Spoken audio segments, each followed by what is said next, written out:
Here it comes, President of Russia, Vladimir Putin. Please welcome.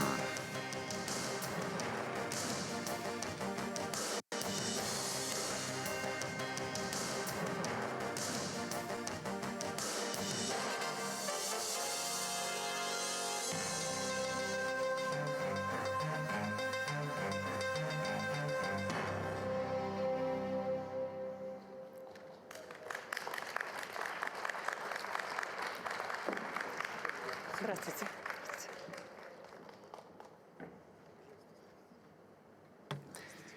Please be seated.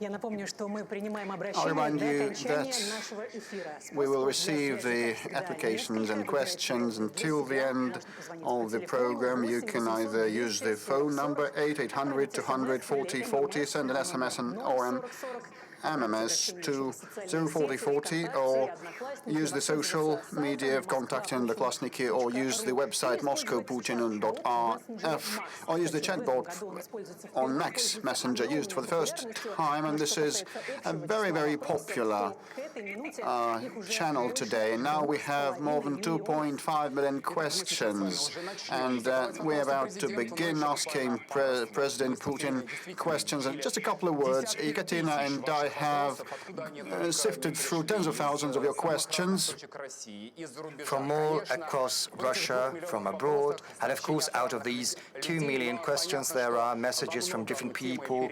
Understandably, many of these topics are overlapping, and we've tried to systematize, to classify the questions, to make sure that we cover the topics that are of relevance to millions of people.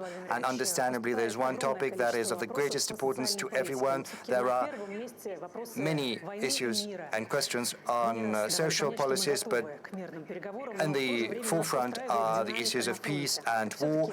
You've said on multiple occasions that we are okay with how the things are going at the battlefront, but is it going to be peace, or is it going to be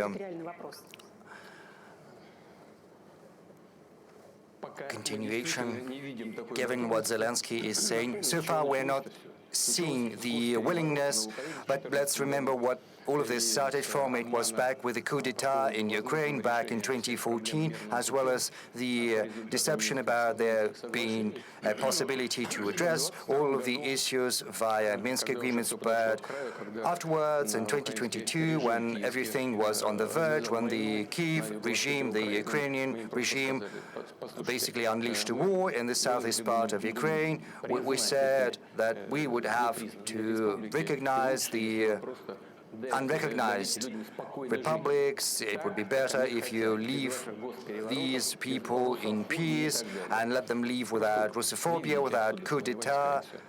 Just withdraw your troops from there. Back then, they didn't want to do that, and after Istanbul, at first, they basically initialed those drafts, and then they basically threw them in the bin.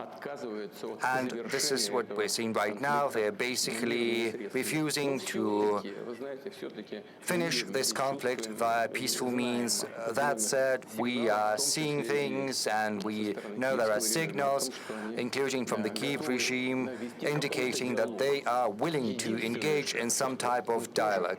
The only thing, and I would like to say something that we've been saying for quite some time, we are willing to put an end to this conflict via peaceful means based on the principles that I outlined in July last year when I spoke at the Foreign Ministry of Russia. The root causes that brought about this conflict have to be addressed.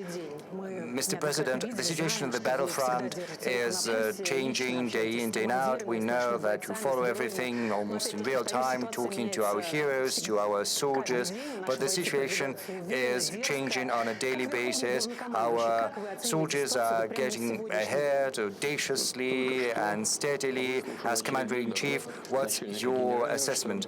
of the current state of affairs. I've just listened to the report by the head of the General Staff.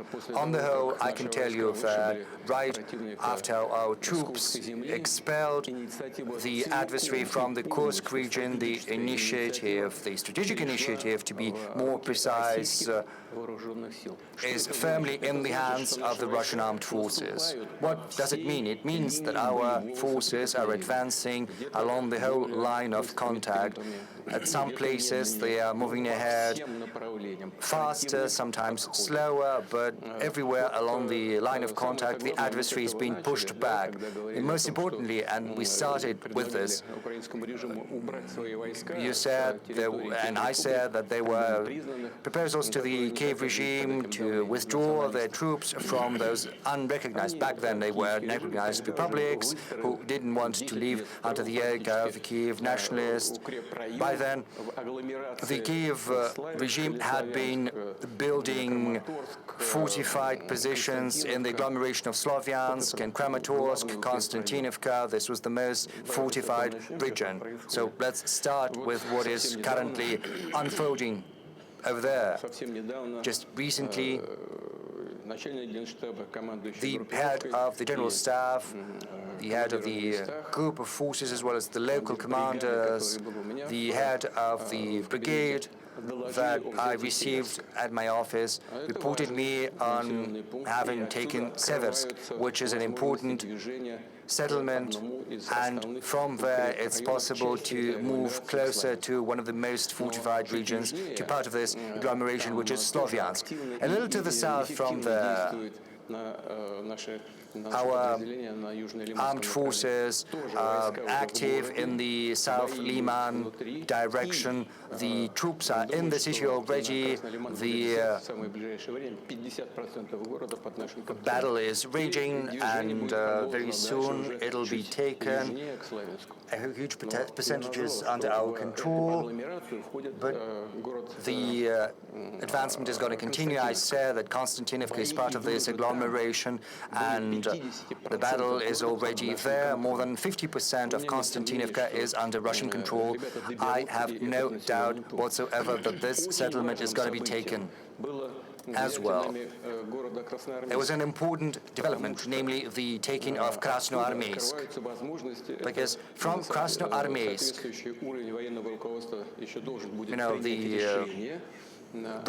the competent level of the armed forces will have to make a decision on which direction to take, but this is a very good bridgehead to continue offensive operations. And to the south, northeast, there is the city of Dmitrov, which is also an important bridgehead, and it is completely encircled. I think around 50% of the city will have been taken by our forces. By now, the adversary did not get an order or the command to lay down arms. They're trying to break the encirclement, moving in small groups. They're undertaking attempts to take back at least parts of Krasnoarmeysk. In vain so far. The adversary is sustaining significant losses and seeing no success. Another group of Russian armed forces, East Vostok Group, is making great headway across Zaporozhye region, liberating one settlement after another. As you know, currently the battle is taking place in Hulai-Polye. The city is divided by a river into two parts. The biggest is on the opposite part of the river. This barrier has been bridged, and the battle is raging inside the city, but an important part of the group of force of Vostok is moving even further, liberating one settlement after another in Zaporozhye region. Moreover, safety and security zones are being set up in Sumy region, the city of Volchansk, in Kharkov region, as is well known. Currently, several Weeks ago, Kupiansk was taken by the Russian forces. So far, our forces are not moving, but they are in control. The thing is, their most important task is to eliminate the group of the forces of the adversary on the left bank of Oskol River and to take another settlement, which is basically a hub, a transport hub, which is Kupiansk-Uzlavoy.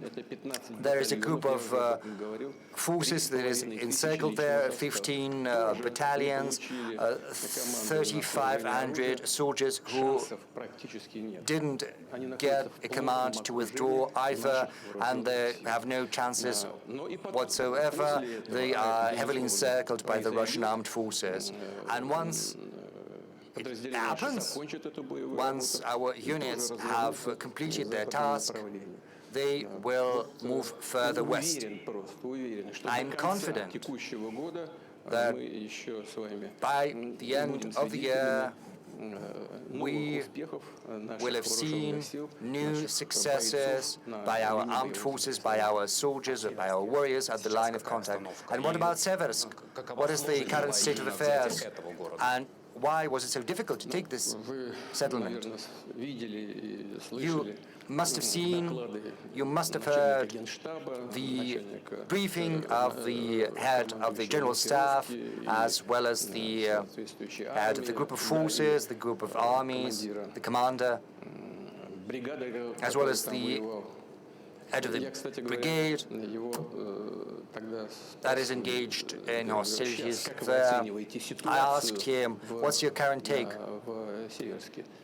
on the situation in Seversk?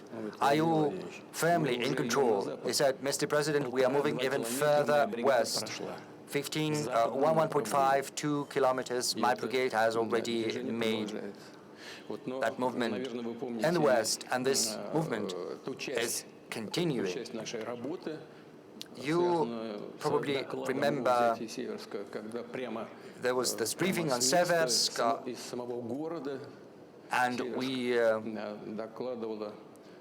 had a report of the assault group from the spot, from Seversk. If you remember, at the end, I asked them to change their position as soon as possible once the report was over.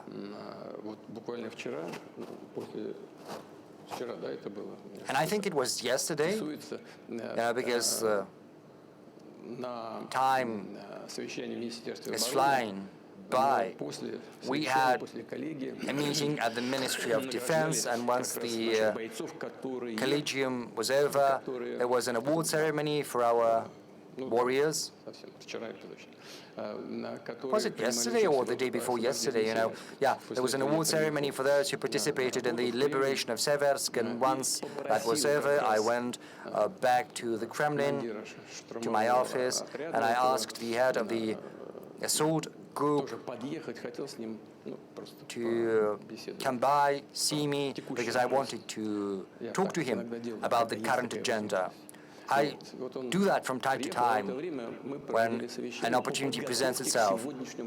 And we also had a meeting on the preparations for today's event, and he came straight to the room of the Security Council, and I asked him to say a couple of words so that every colleague can hear what's the current state of affairs in Seversk, how it happened, and he started recounting, just a couple of words, very briefly. And once he went away, colleagues asked whether we could invite him to the direct line. I said, well, you can ask him, but his leave is not that long, so,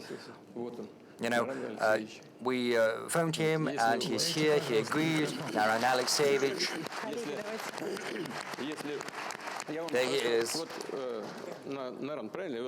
Naran, is that correct? Yes, please, be seated. Take your seat, yeah. Am I correct? Is this how this happened? Yes. If you've got any questions about what is happening in Seversk and how the liberation took place, you can ask him directly. I think it's going to be better. Let's give a round of applause to a hero of Russia. Let's welcome him. Naran Alexeyevich, we saw you during that TV bridge, but we don't know you personally. Can you tell us a little bit about yourself? Where are you from? How long have you been participating in the special military operation? Where did you start? I'm from Kalmykia. I started from Solidar. First I was just an soldier, and now I'm head of the assault unit. Well, he started just as a driver, and right now he's the head of an assault unit, and more than 80 people are under his command. And he's also a hero of the Russian Federation. Don't need borders. Naran Alexeyevich, colleagues, journalists must have seen this meeting between President and yourself and the colleagues. The communication was spotty at best because of the signal. Right now we've got more time, and could you tell us a little bit about how Siversk was liberated? We would very much like to learn how it happened. Of course, share what you can share, what your soldiers did. I can repeat my question. I said when he came to the room of the Security Council, what was the most difficult? Well, the most difficult thing was to get to Seversk in secret, because, you know, these were open fields, there were no natural shelters. That's why a decision had been made to move in small groups, clandestinely, and we managed to perform this task. We managed to accumulate forces right under the nose of the adversary, and once the accumulation happened, we waited for the command to start assault. There were many civilians that were staying in Seversk. What was the attitude of the armed forces of Ukraine to civilians? For quite some time, the civilians had been living, how shall I put it? Well, yes, they've been living in fear, under the pressure of the adversary, and once we managed to liberate our zone, that was our responsibility. We started to talk to the civilians, and they told us that the Ukrainian armed forces had been behaving just like nationalists, shooting those who didn't want to evacuate with them. So civilians didn't have any arms, and they were shot out because they were willing to stay in the city just for this simple fact. And once our armed forces arrived there, how were you welcomed? When we came, people were in a very difficult state, both physically and morally, and when they saw us, they were very happy. They had been listening in secret to Russian radio, waiting for us to arrive, and they were very happy. Naran Alexeyevich, you said that when the armed forces of Ukraine were withdrawing, they were shooting the civilians. And back then you said that they were shooting down young people, yes, especially young people under 30, under 40. They were simply taken away without judge and summarily shot down without exception. What's your current take on what's happening in this part of the front line? On the whole, it's stable. As I reported to Mr. President, we moved even further beyond Seversk. Naran Alexeyevich, when we look at you, when we listen to you, we want to repeat once again that our warriors are true warriors, true men. And what's the morale of your guys, of your soldiers, those who are under your command? We are working conscientiously and steadily, pursuing the tasks set before us by the Commander-in-Chief, and the goals of the Special Military Operations will be accomplished. Naran Alexeyevich, how many people are there under your command, and what are the losses that you've sustained? In my assault group, I've got 157 people. And when Seversk was being liberated, 24 groups had been employed to the total number of 84 people. There were minimum losses because we were moving in small groups. 4 men were lost out of 84. Those 84 had been participating in the assault itself. Let's thank the hero of Russia once again.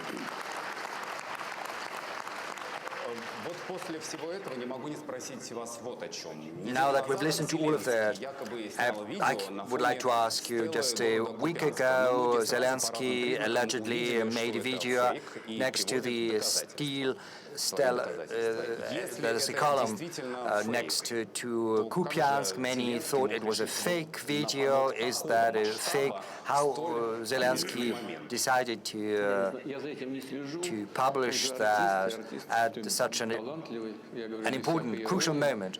Well, I'm not following that, but, following what he's doing.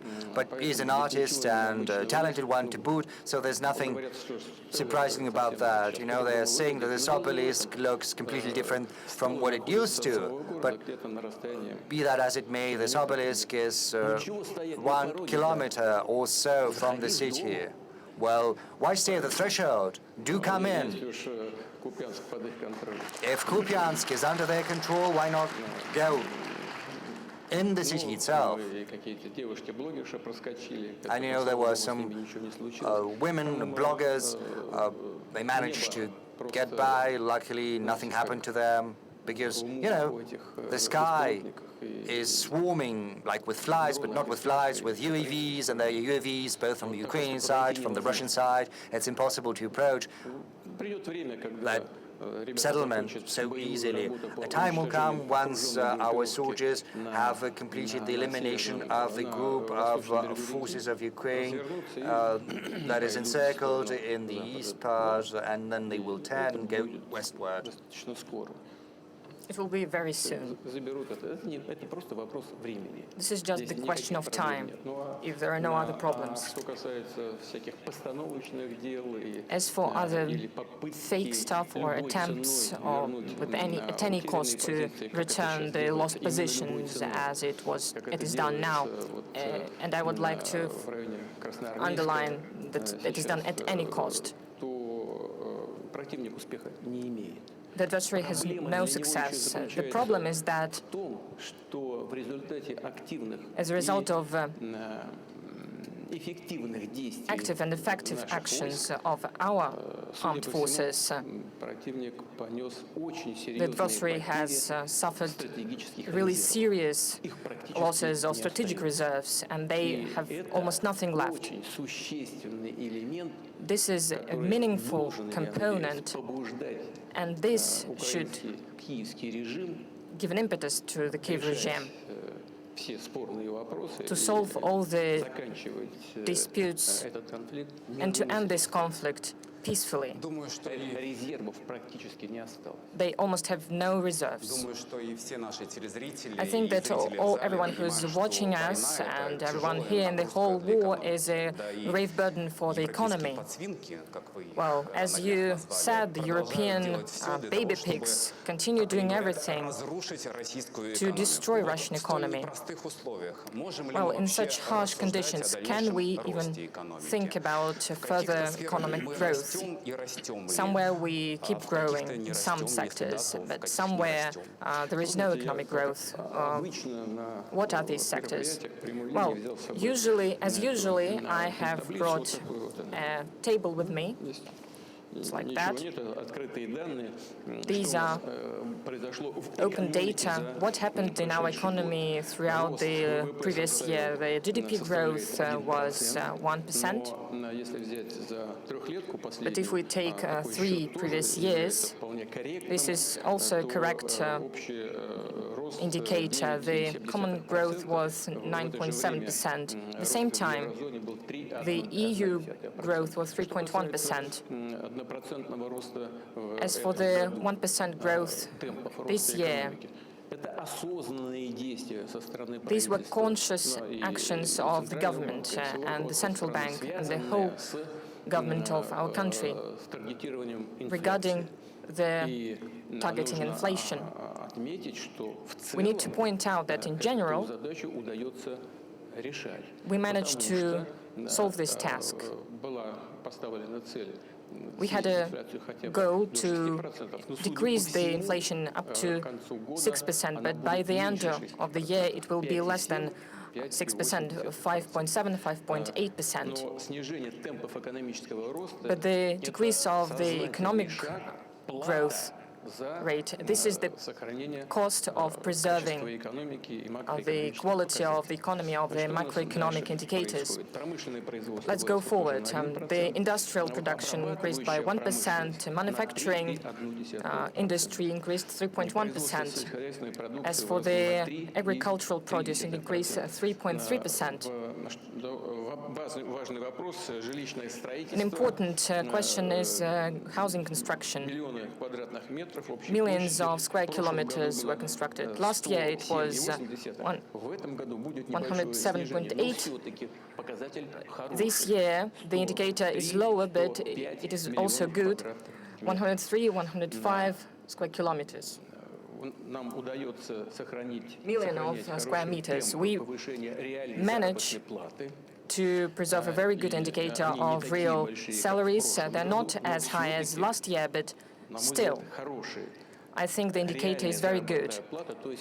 The real salaries, without inflation, is going to be 4.5%. Unfortunately, we must be honest, throughout this period of time, the growth of labor productivity is going to be very modest, 1.1%. And we need to change that, of course, in order to increase labor productivity. As for unemployment level, last year I said it was record low historically. It was 2.5%. This year it is even lower, 2.2%. In general, these are very good indicators.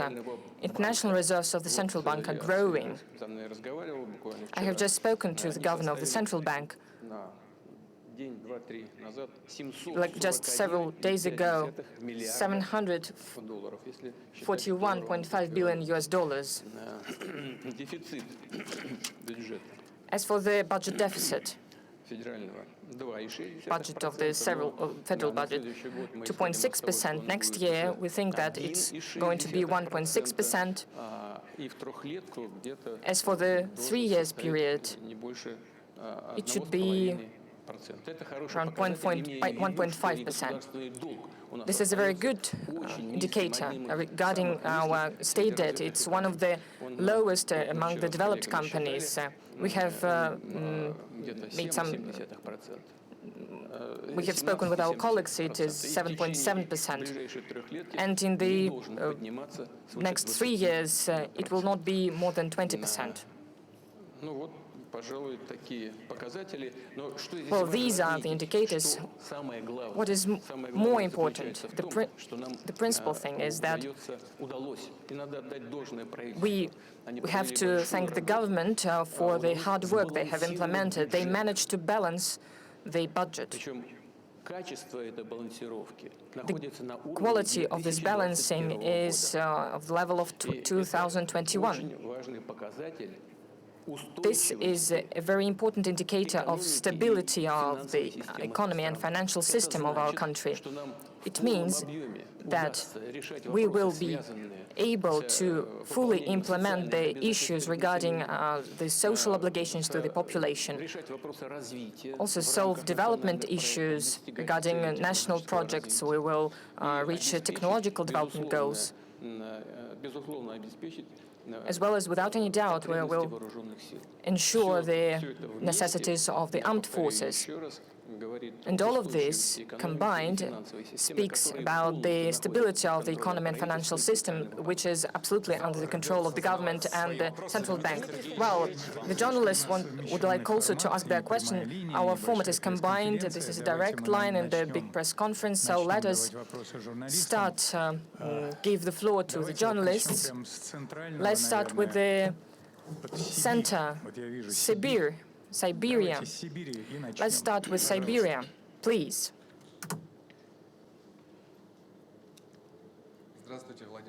Hello, Mr. Putin.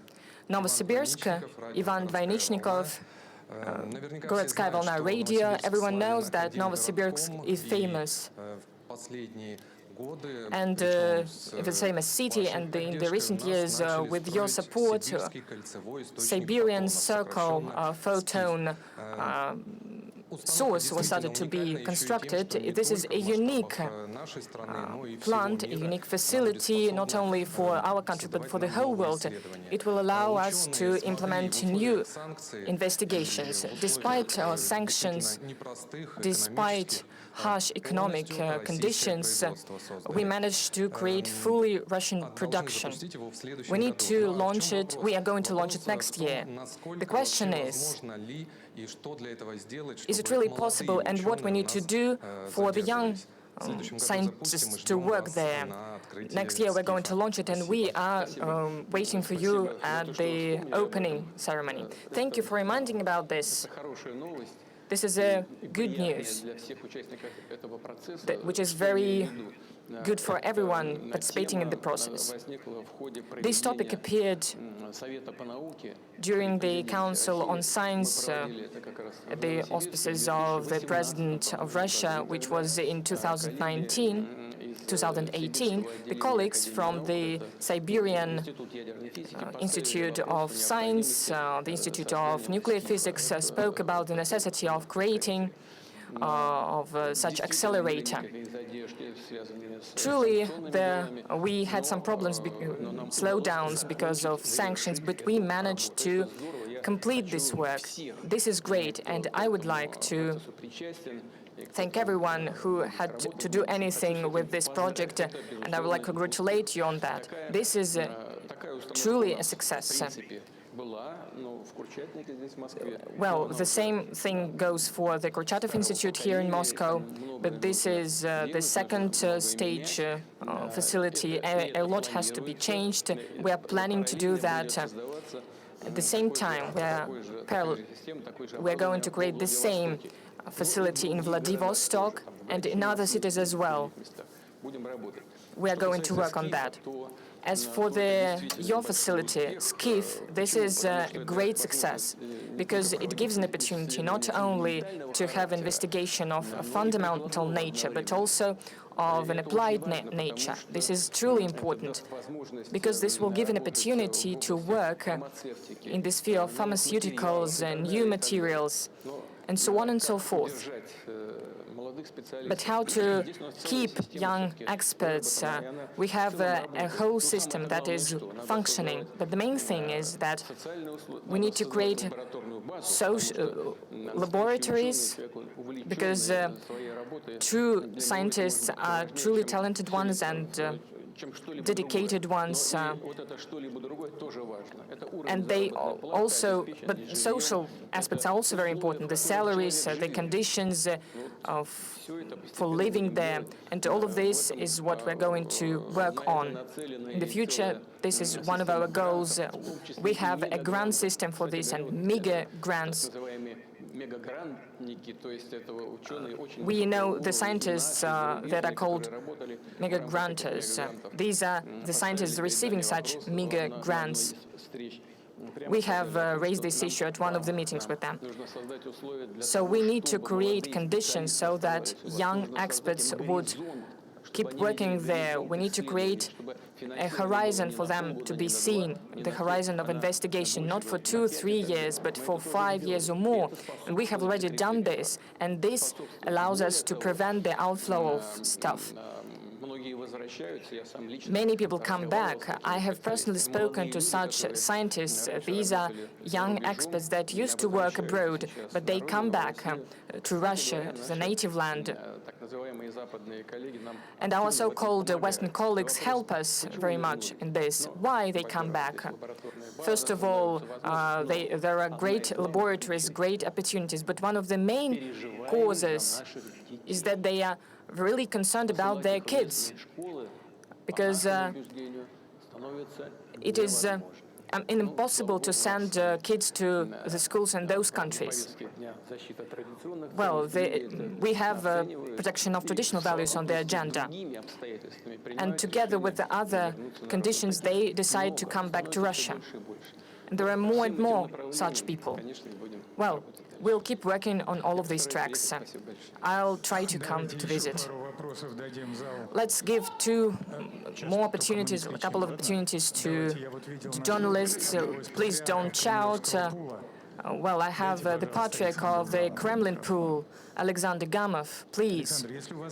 Alexander, if you have a question, you haven't raised your hand. Yes, please. Thank you very much. Alexander Gamov, radio and newspaper Komsomolskaya Pravda. Mr. Putin, this year Komsomolskaya Pravda celebrates 100 years since the publication of the first newspaper. We have received an order of valiant labors. Thank you for this high praise. We would like to thank you. I would like to remind that the first direct line was hosted by us. But, well, I have a question from our newspaper. I would like to know how now is developing or implementing the program of the Time of Heroes. You were the initiator of this program. Do you follow this project?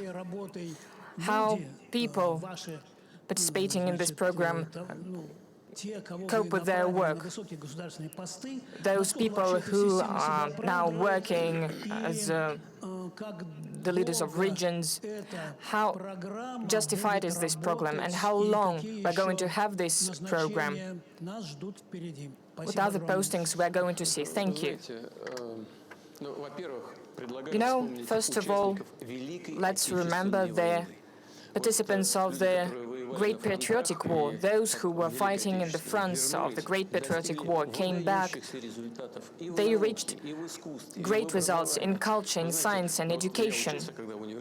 When I went to university, I had teachers who were participating in the Great Patriotic War. We respected them greatly. There was those who were gravely injured. I had a teacher who didn't have a leg and he had a prosthesis, but he was an excellent expert in his sphere. We all remember him with gratitude. And we remember the knowledge that he gave us. Let's remember Mr. Nikulin. And there are so many siguists who excelled in their spheres and truly truly were important for the development of our country. And the participants of the special military operation. Let's take Narina Alexeyevich. I couldn't recognize him really because the hall is very big. But he was given a mic, and there is a camera, people knowing what they're doing. But when he entered the Security Council in Kremlin, he spoke there, and everyone was looking at him very carefully. There is great potential that the guys from the special military operation have. But this is one thing to fight, and there is other thing to be a leader of a team or be a head of a big company or a region or a ministry. You need a talent for that. Of course, there are hundreds of thousands of soldiers in the special military operations zone. Not everyone wants to have such a career, civil career, but those who want and those who have potential, who have education, experience, are ready to receive it. It means that the government must do everything to give such opportunities to these people. that are truly ready to fight for the interests of their own country. I've already explained how this idea appeared. I met young people, students. I looked at them. I looked at how they were communicating their ideas. What were their goals? What are the promising goals for the country, by their opinion? So when I listened to them, I had this idea. It's important to give opportunity to such people, such young people, to stimulate them. Of course, we need to prepare them, to train them, without any doubt. That is why we started this program. I thank the heads of the regions of the Russian Federation for promoting this program regionally, and it is truly functioning, and I'm truly glad for the people who participated in the first stage and the second stage. Some of them have become governors, vice ministers. They work in our biggest companies. Several people work in the presidential administration, and they are truly successful. Of course, there are some difficulties.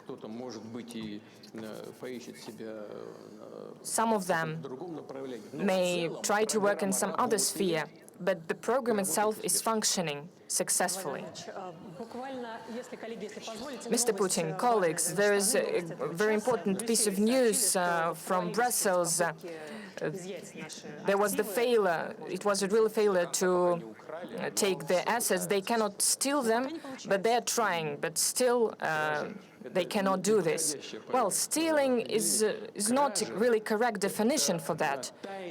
Stealing, this is when someone is doing it secretly, and they are doing it openly. This is a robbery.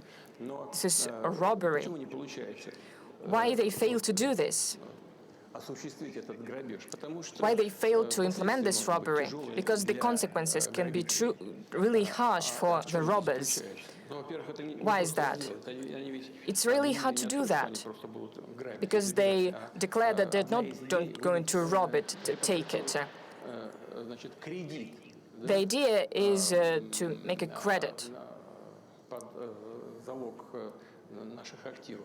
using our assets. But you cannot just give out a loan. This will make consequences for the budget of a country, and it increases the budget debt of every country. If someone gives a loan, even secured by our foreign assets, it must be reflected in the budget of a country that does it. For example, in France, the public debt is 120%, and ours is at 17%. And our budget deficit is 2.6%. Next year is going to be 1.6%. In France, it is 6% per annum. So, and now they will assume additional liabilities, and it'll be quite hard to pass such a budget. And all these are the reasons for the difficulty of taking decisions related to the robbery of someone else's assets, but there will be graver consequences for those who might endeavor that. This will not be a blow to their image, but this will subvert all the confidence with the euro area. Actually, very many countries store their foreign reserves in the Eurozone. Many of those having spare money, like the oil-producing countries, if they have a look at what might be happening, they will have doubts, and they already have doubts and concerns. But what if this happens? You know, well begun, it can be further replicated. They might think. Now some people dislike the conduct of the special military operation and the fight against neo-Nazism in Ukraine, and next someone might not like the fight, the struggle with the LGBT movement. And Muslim countries have stringent laws to this respect, and this might be another pretext for the alleged expropriation of sovereign assets. Why not? And they might find other pretexts. So that will entail image-related losses, and direct financial monetary losses related to the contemporary financial architecture. And the main thing is, no matter what they steal, sooner or later they'll have to give it back. And most importantly, we will go to courts to protect our interests. We will do our utmost to find a jurisdiction that will be independent from the political context. Let's come to the room and ask questions from the hall. The road of life, I see the sign. Good day, Vladimir Vladimirovich. I'm from the Cominform, the Republic of Komi media outlet. And you know that a big chunk of the Republic of Komi and the Nenets Autonomous District are cut off from the mainland, as there is no direct automobile transportation and connection. So there's a dead end of the automobile road, but at the same time the Syrtevkar-Uhtau-Sinsk-Pechoranaryan Mar trunk road spanning more than 600 kilometers going through our republic, and that provides for all the year-round procurement for the north and safe traffic for the northern residents. But the bulk of that segment, the biggest part of this segment is in a very deplorable state, and we lack regional funds to repair this road. And Komi has very few federal roads, unlike other regions of Russia. So the proposal, whether this road of life, the only trunk way for the north, can be transferred to the federal property, so that the safe and secure communication with the north is safeguarded. And using this opportunity, I'd like to invite you to the Republic of Komi. In the 2029, the city of Uhtau will mark 100th anniversary. Today, it's the biggest oil and gas center in the north of Russia, and shortly Syrtevkar will mark 250 years thanks to your decree.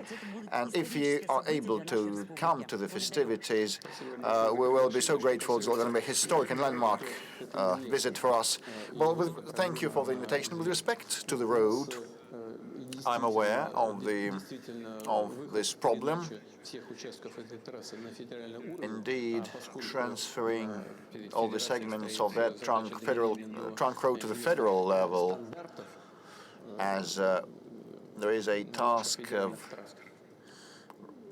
raising all federal trunk roads to certain quality standards, and this is almost complete.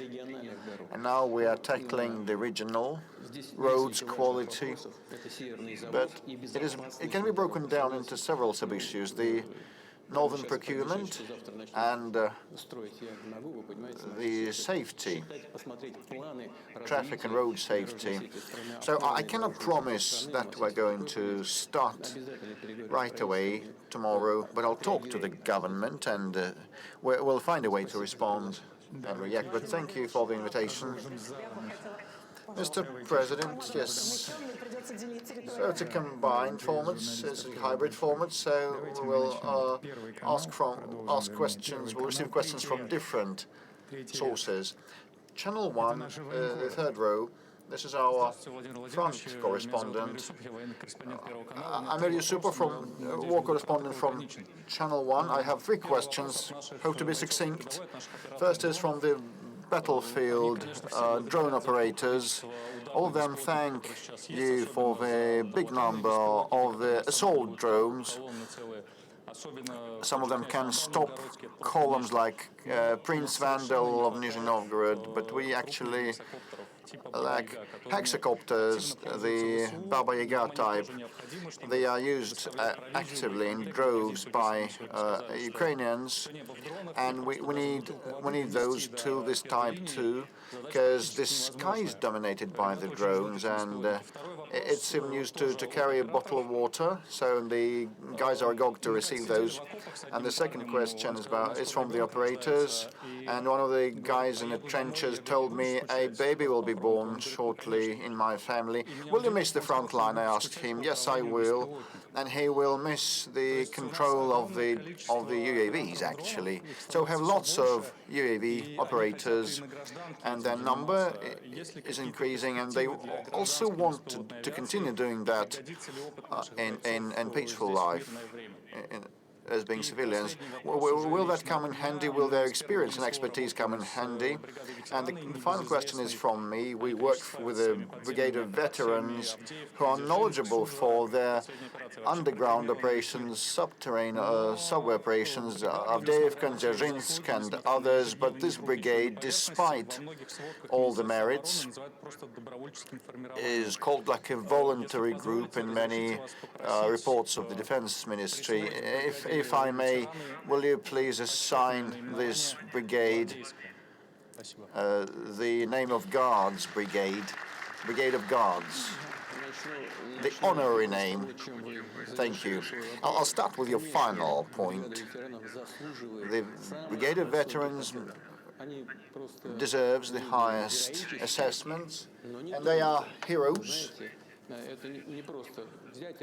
But it's not only about risking lives and going through a tube. The point is that they are meticulous and hair-splitting and responsible in preparing each operation of theirs. And a lot of preparations were done with all the driveways and procurement and exit points and enter points. These are heroes, no doubt.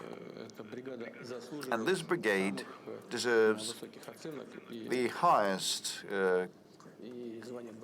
assessments, and it should be granted the name of a Guards Brigade. I agree with you. Secondly, the point that you started with, that about control of drones. We are lacking heavy UAVs, and this is what the Defense Ministry and the defense industry are getting to grips with, and the Defense Minister personally has been looking into the matter, and he has done a lot, and thanks to him, to a large extent, the situation with drones has considerably improved, and the guys on the contact line now feel that, and will keep supporting our contemporary inventors with a system of grants and support measures. And I'd like to thank our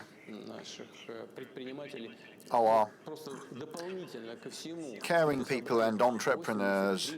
They have collected 83 billion rubles of donations, and that was spent on different things, but to a large extent on drones. I must say directly and frankly, one shouldn't shy that.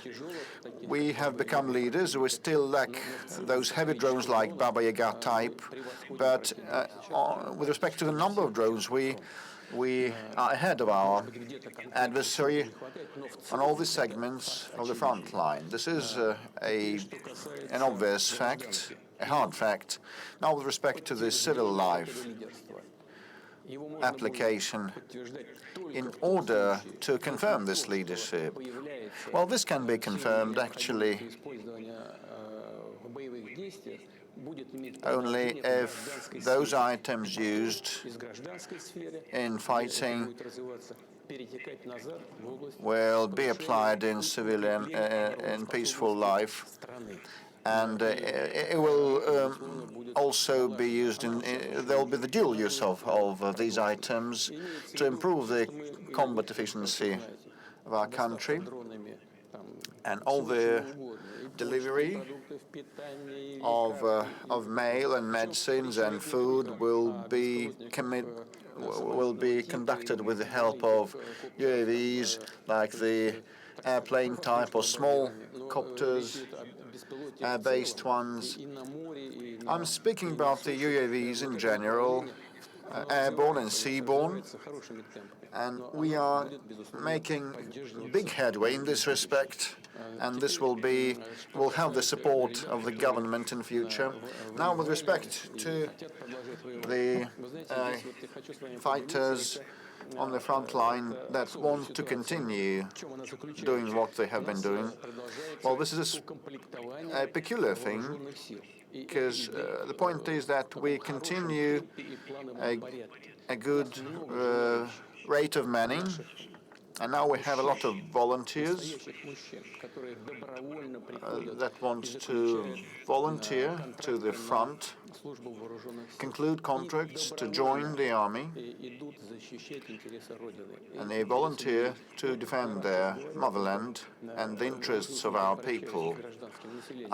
We just mentioned how the Ukrainian military treat the civilians, and a person told me, when we saw what they did to civilians, we just are agog.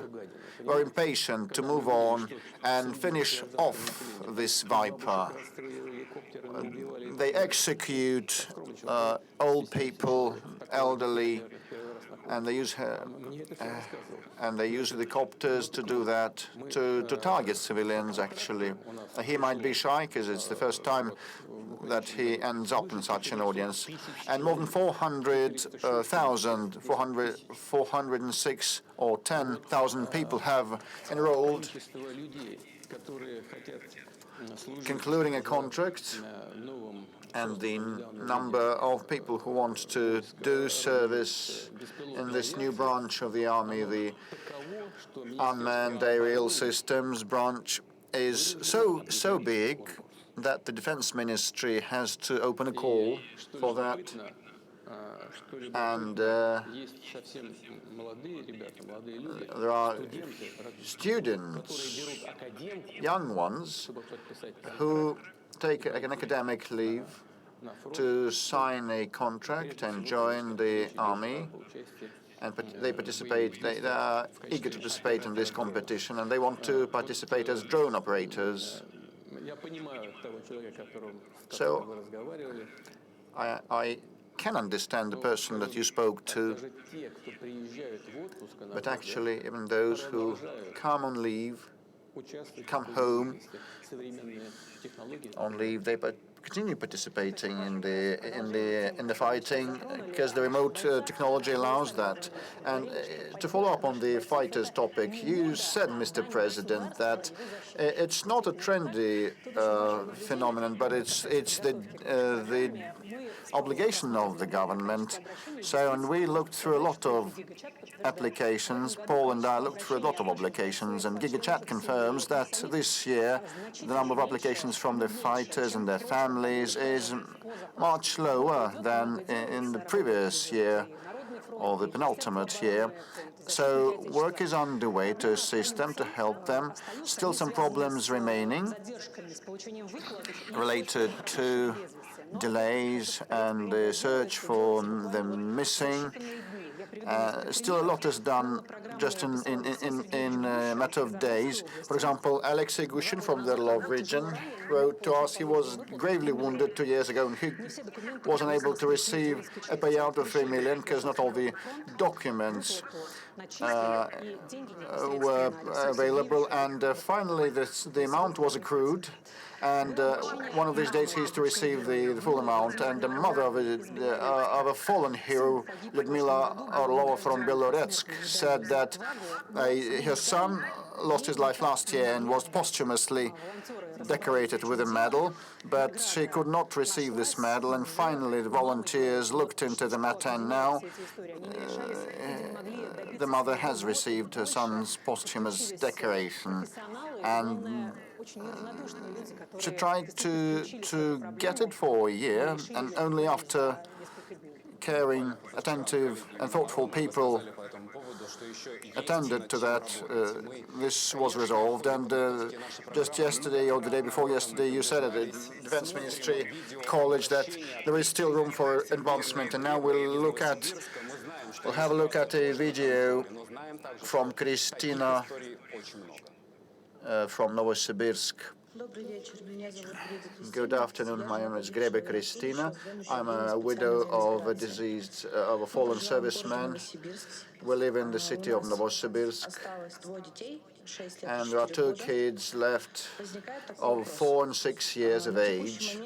So the question is, currently I would not receive the pension of a fallen serviceman and other benefits. My husband lost his life in January 2024. On the 10th of December that year, I received the death certificate. And, a year passed since then, and we're yet lacking this pension. Can the timeline for consideration of these applications be expedited, so that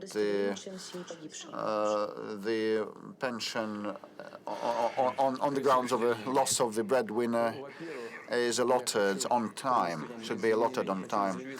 Christine, first of all, I want to apologize to you for this huge delay of the relevant services, on the part of the relevant services, and in your case it's going to be resolved quickly.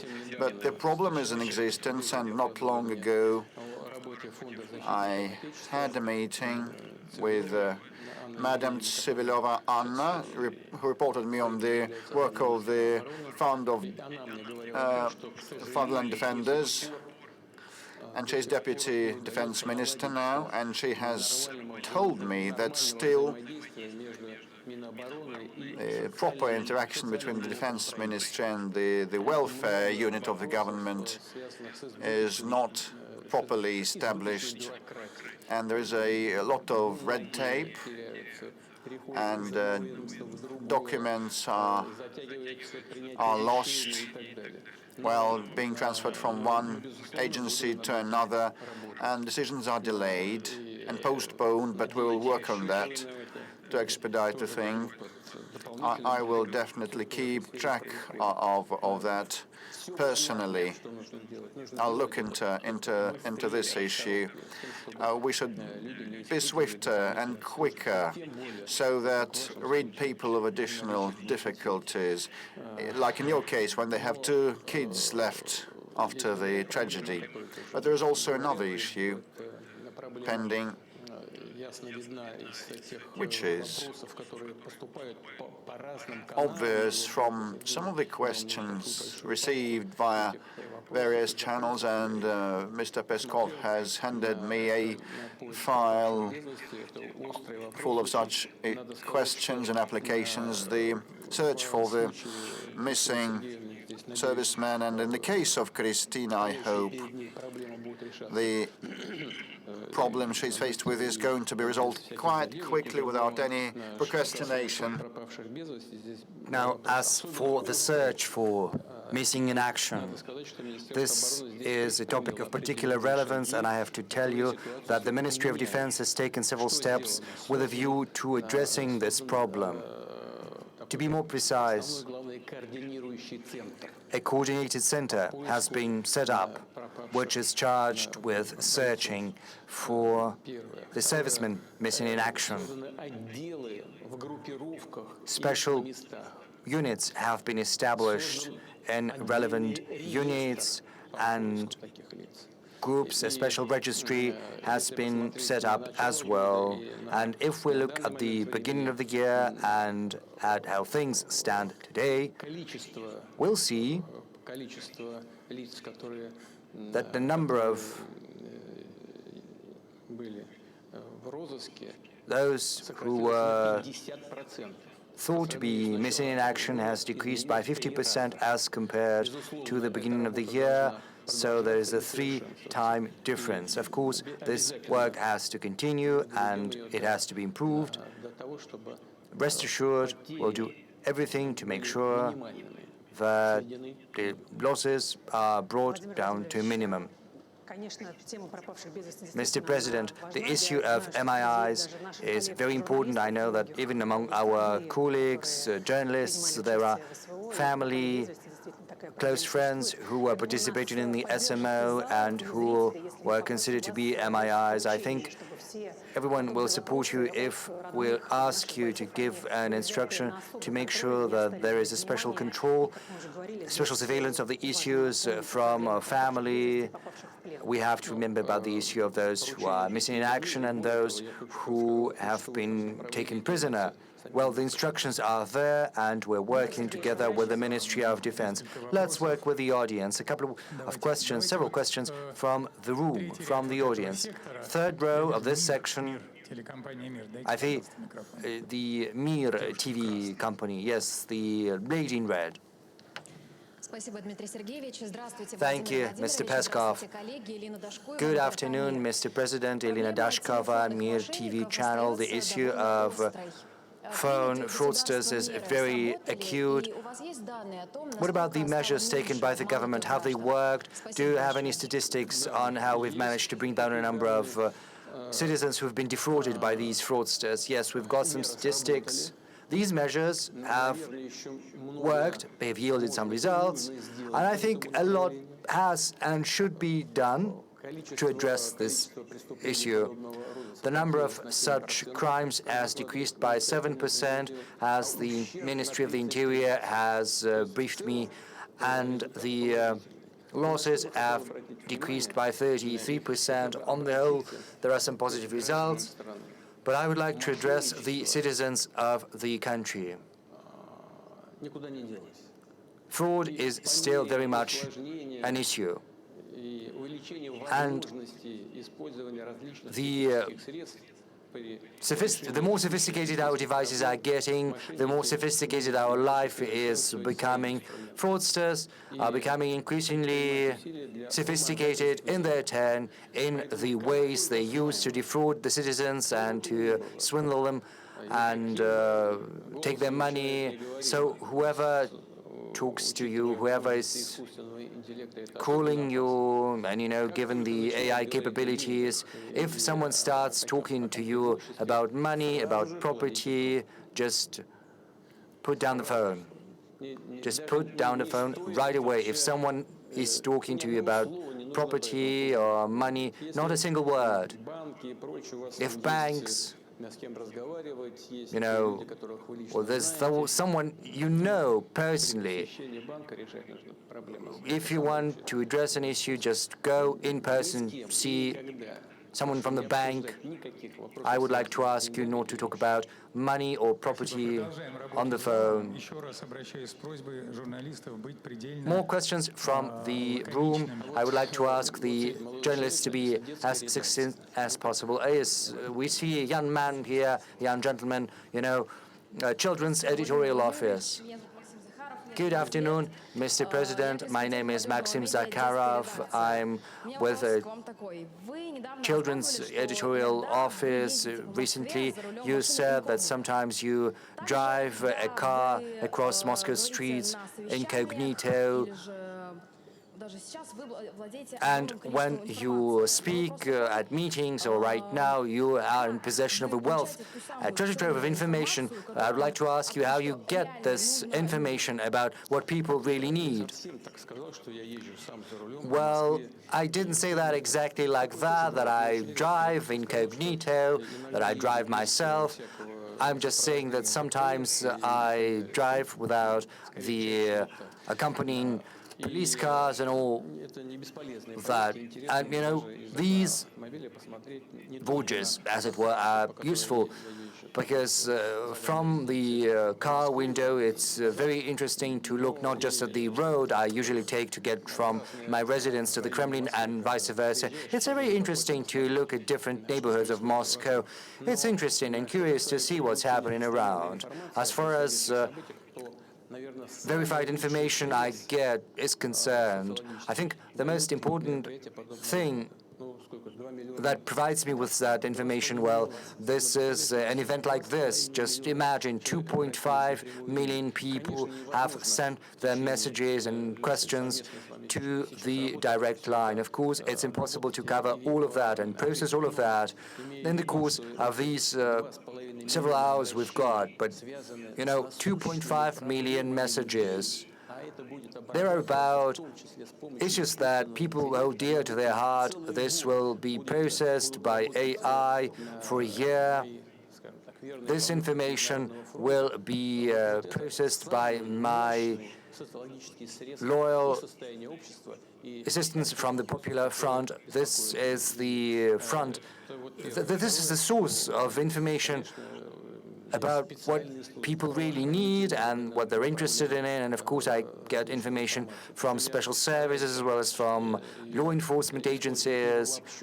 And I'm trying to use that information not just in an aggregate form to personalize, but also I'd like to see the original documents, and I'd like to meet people, personally talk to them when I have work and visits across the country. It's very important to talk directly to people because it gives a lease of fresh life to what we're doing. You see the needs of the people, and of course, polls by social studies agencies. Of course, people take these polls differently, but mostly these are polls of a professional nature. And of course, sometimes people are not happy with average numbers, with mean numbers, because these figures have nothing to do with what people are facing in real life. But these average data are important because they give us an understanding of what is happening in general across the country. So this is a variety of sources which provide me with a fairly objective picture of what is happening in the country. A couple of more questions from the audience. Yakutia, yes, please. Good afternoon, Mr. President. Oleg Kolosov, Saka TV. We represent the coldest place in the world. Right now, the temperature is minus 50 degrees centigrade. The climate is inclement, and in that inclement climate, we highly cherish warmth and unity. 2026 is a year of unity of Russian nations and peoples, and we're all aware that the special military operation is bringing unity. And as a military correspondent, I know that our servicemen are fighting shoulder to shoulder, regardless of their religion or ethnic belonging, and they have this chevron, this shoulder patch. God with us, we're Russian. So what kind of patch would you choose for this year of unity? And next year we are opening a unique center of epos and arts, and also an arts school that is being built at your instruction. We'd like to take this opportunity to invite you. Yakutia is also known for its cinema, and right now a film is being made about a hero of Russia. So we will look forward to getting your support for this movie, as well as for both for making the movie and also what kind of measures will be taken to support different Russian peoples and nations. We pursue a deliberate policy of supporting different languages and cultures and arts of different peoples living in the Russian Federation. We're doing that via school, via media, via literature. You've mentioned several avenues in Yakutia, and the people of Yakutia are very talented. It's no coincidence that a music school is being built there. I once visited that, and it's developing, young people, young children from all across different settlements and towns and cities get together, and they engage in creativity. Cinematography has taken off in Yakutia as well. Yakutia is developing very fast. Moreover, Yakutia is also providing us with servicemen which are unparalleled across the world, I suppose. And you've mentioned this film, this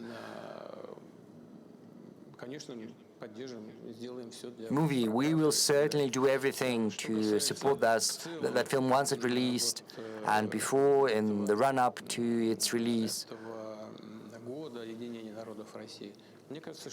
And as far as this year of unity of Russian peoples is concerned, I think this is the right thing to do, especially amid the special military operation, because when a country is faced with such trials and tribulations, it rallies together. And as you aptly mentioned, people, when they are under fire, don't care what religion they profess, what ethnic group they belong to.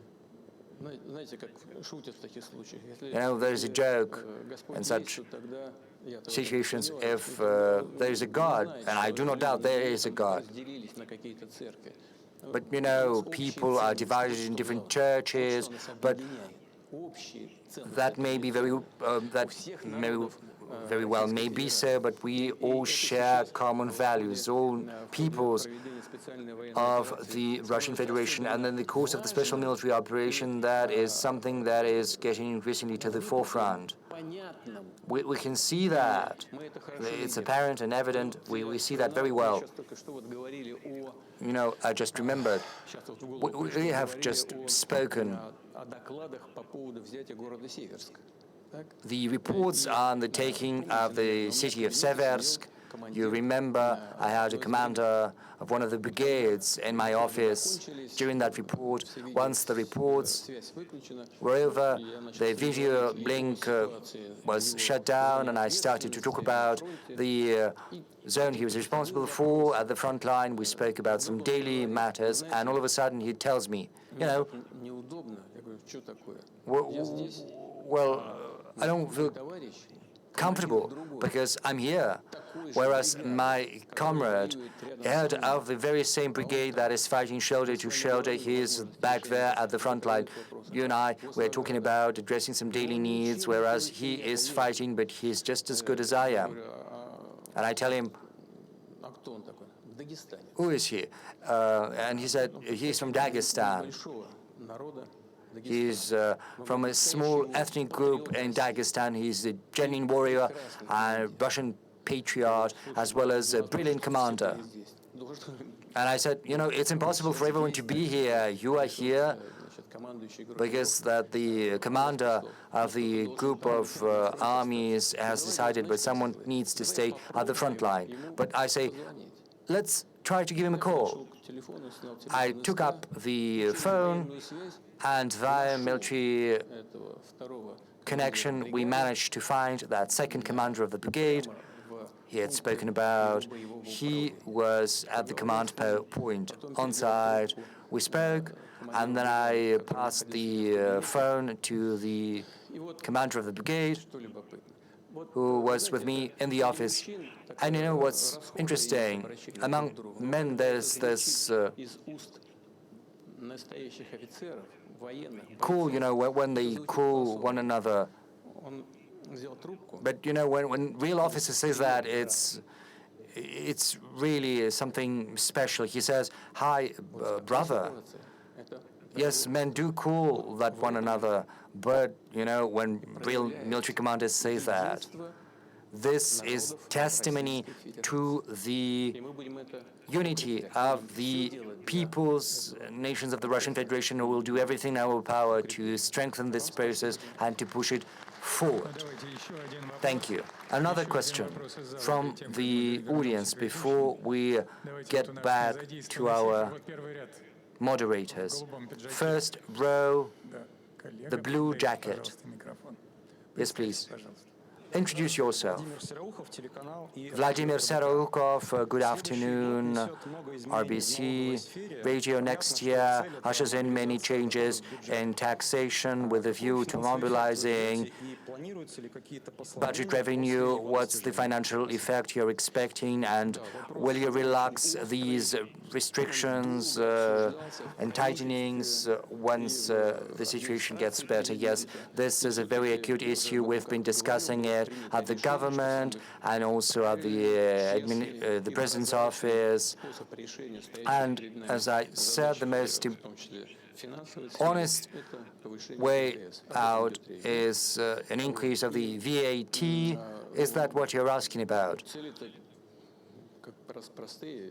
Well, the goals, the objectives are very simple. Our task is to secure a well-balanced budget. On the whole, we've managed to accomplish that task. I've spoken about that to a certain degree thanks to this decision we've taken. As far as that is concerned, there is a number of issues to be addressed. The government needs to pay attention to that, and we spoke about that on multiple occasions. When the tax burden goes up, a temptation arises to avoid paying that tax. In the past, this task was very much widespread. Right now, it's becoming increasingly relevant. We need to dismantle the shadow economy and make sure no one is trying to hide their income from tax. And when taxes go up, we have to make sure that this does not stay on paper. It has to translate into real increases for the budget revenues. I take your hint. Is that going to be forever? No, certainly not. The end goal is to decrease the tax burden in the future, and the government assumes that this is where we're going in the end, and this is what I'm looking forward to. There is a surge of issues from self-employed, from individual entrepreneurs, because there are millions of those in Russia, and changes to taxation are a source of concern for many. We have a question from Denis Maximov from Lyubertsy. Let's give him a call via video link. Denis Vladimirovich, if you can hear us, please ask your question. You know, when the prices on fish will be regulated by the government, and when will those be accessible, affordable to the population? You know, price regulation, it's very dangerous, because once we start doing that, the goods will start disappearing from the shelves. In a market economy, this is the result you get very often. Yes, there are certain spheres where regulation is required, is needed. As far as essential medicines are concerned, there is a certain ceiling you cannot go beyond. But if these are regular goods, you know, it's tricky regulating the price on those goods. But you are correct in that fish on the table of Russian citizens is missing. There are certain norms, and so far we are lagging behind those norms. But we have to go a different way about that. We need to improve the logistics. We have to make sure that the fish produce from the Russian Middle East can get as affordably as possible on the table of consumers in the European part of Russia. Transport capabilities have to be enhanced. We also have to address that via taxation. We have to create an environment to make sure that we continue building new fishing vessels. There are many issues that have to be addressed and that have to bring about the result we desire. Please, if you hear us, ask your question. Hello, Mr. Putin. Hello. My name is Maximov Denis Vladimirovich from Lyubertsy district, Kraskova. We have a family business. It's a bakery. For 8 years, we have a very convenient patent system for taxation. Since the new year, we'll have to pay an income tax and we'll have to pay the VAT. That is why we need an accountant, and this will be additional costs for us. We understand that our country is in a difficult situation. We understand that the increase of taxation is necessary, but I think it would be more useful for the state and for us individual entrepreneurs to increase our patents 2, 3, 5 times. it would depend on the volume of our produce. Well, the situation is difficult. We are not optimistic about the future. Some enterprises will close, some will go into the shadow economy. What can be done about the legislation? Well, this is your bakery behind you. Yes, it is. Mashinka, was it called in honor of someone? This is my eldest daughter. What are you baking there? Is it delicious? Well, I hope so. I hope so. Well, Denis Vladimirovich, regarding the essence of your question, first of all, there was a forum of benefits for the small and enterprises, what was registered by the government, what was done by the government. Especially it regards the trade business and the individual entrepreneurship, small enterprises. The process has started. They mean that we use these instruments, these forms of business, for uncontrolled input of uncontrolled black input. That is the problem. It doesn't mean that we should create problems for the production business. I'll pay attention to that, and I'll make the government pay attention to that, and the relevant governmental structures. As for the accounting, please do pay attention to the fact that it will not be necessarily compulsory to spend additional money for accounting. Big financial institutions provide different services, banking and accounting services. You could ask, for instance, a Sberbank, they can help you with that. And this will not bring additional costs for your business. It will not bring any additional financial burden for you.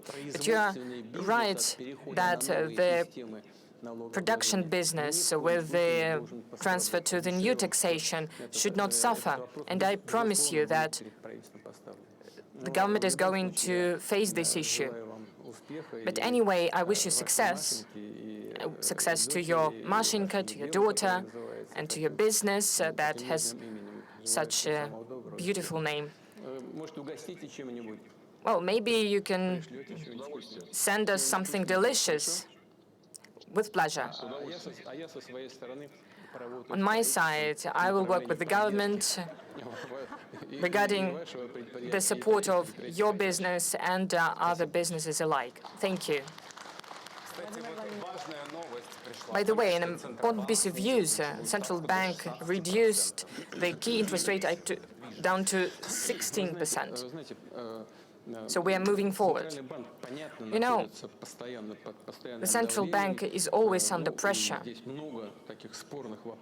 There are many disputes about the key interest rate. The difference between the inflation rate, by the end of the year, it will be less than 6%, 5.7, 5.8, maybe 5.6.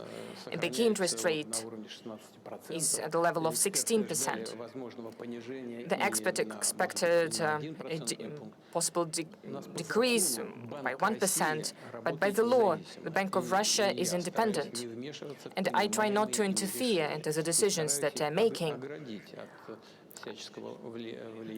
I try to make everything so that they were not influenced from other institutions. But the Bank of Russia does everything necessary, and they're very responsible in their work.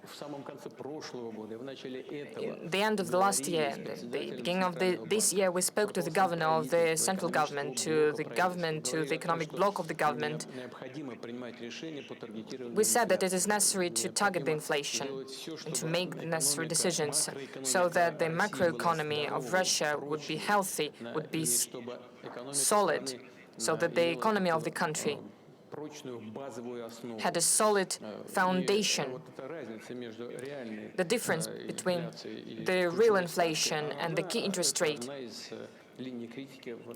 is one of the lines of criticisms against the central bank. What is the problem? In reality, there are many problems. One of them is that, as I have already said, I have mentioned it. If not, I will say it now. One of the problems of today is the reduction of the investment activity. During the first 3 quarters of this year, minus 3.1%. But the Bank of Russia registers a little decrease. But the serious activity continues in the credit sphere. The number of credits that is being provided is almost not reducing, not significantly. This is the merit of the central bank. That is why it is necessary to be really careful and cautious, so not to avoid the surge of inflation. So it would not be necessary to take any steps backwards. So the worst thing are the fluctuations, and the Bank of Russia strives to reach stability in this sphere, which is of paramount importance, and we have to agree with that. Well, the decrease of 0.5% or more, well, I'm not going to give any evaluations at the expert level. There are really good experts that will give their evaluations. But the reaction of the real economy sector, well, will be very well expected. Well, I know what could be. According to the official data, official inflation is one thing, but the real inflation is different. We receive many questions about this. We ourselves go to shops and we see how expensive everything is. Well, the average inflation is around 6%. Everything is getting more expensive and prices are growing very fast. Well, Maxim Chubayev from Samara region asks why everything is so expensive. Even poultry increased. The price of poultry increased. I have a 50,000 ruble salary and I cannot satisfy the necessities of my family. I cannot feed them. We receive different questions from the Rostov region, for instance. A kid is asking a question, and he's asking why the prices for bakery is increasing and the salaries of my parents not. I've already mentioned when people see some average figures, average indicators, it causes questions, because average figures generally do not coincide with what people see in real life. We say that the inflation will go down, the prices will go down. Maybe it will be 5.7, 5.8% lower.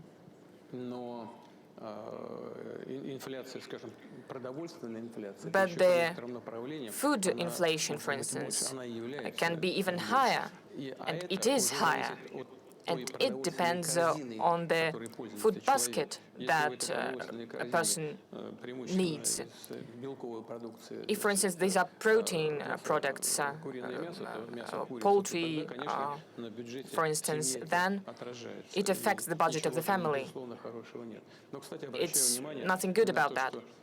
We also need to point out one more thing. Maybe last thing or the year before that, we were critical about the actions of our colleagues from the government when the prices for eggs have inflated, but now they have decreased by almost 10 or 16%. So these are important factors. Without any doubt, we need to follow closely what is happening in every segment,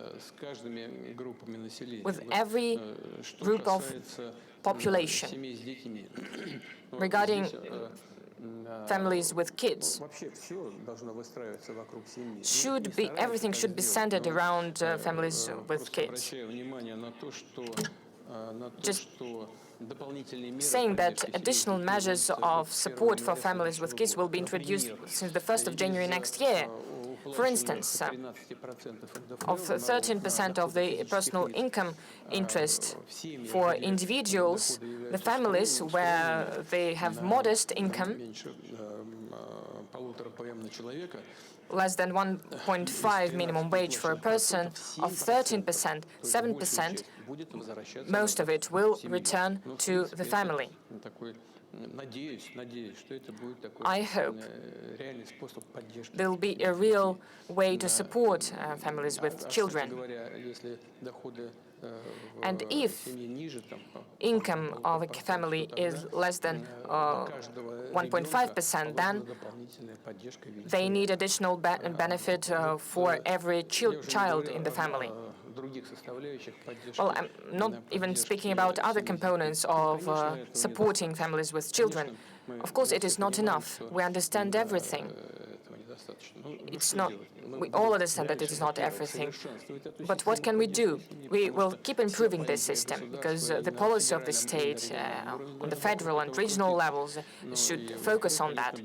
And of course, we'll try to increase the level of salaries so that the income, especially the income of families with children, would not decrease.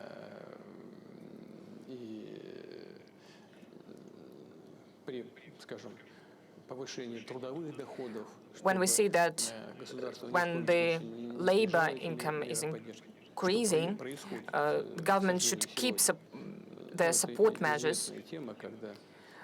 Well, it is a very well-known topic when a family with children receives some kind of benefits, support, then the labor income increases, but the state reduces the benefits that the family has been receiving. So when the income increases, the overall income with the benefits should not be reduced.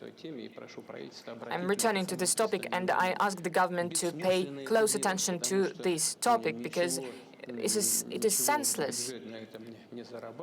The budget does not receive anything from that and cannot receive, and we're destimulating the labor activity of people. Let's return to the audience. Let's give the floor to several people. Well, this sector, we haven't asked anyone from that sector. Two men, please. Hello, Kristina Smirnova, Tumenskaya Vremya TV channel. Two men.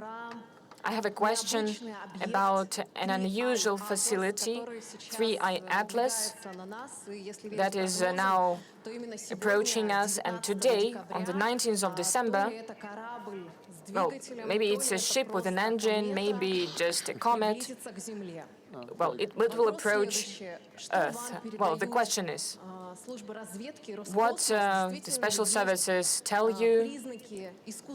Is it truly an artificial object? There are many theories about that.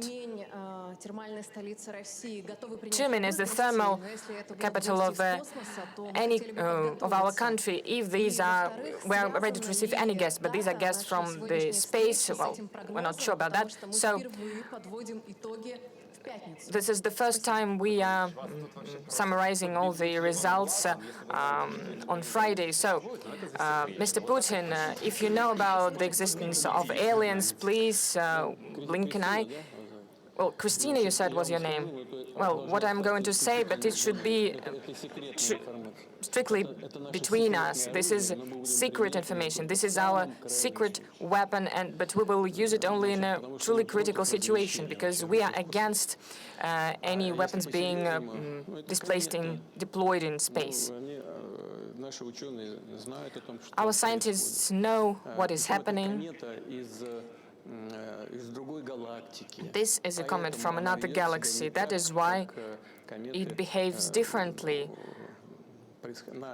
compared to the comets from our galaxy, it has a different surface. That is why when it is closer to Sun, there are different processes happening on it. As well as regarding the tail of this comet, it has a different appearance. It's quite big, from 2 to 6 kilometers. Well, let's see. The moon is from us on the distance of 300,000 kilometers, and this object is hundreds of millions kilometers away from us. So we will send it to Jupiter. And in the beginning of the next year, this comet will go out of the solar system. Thank you. So you're not going to blink your eyes. So no. Please, Belarus.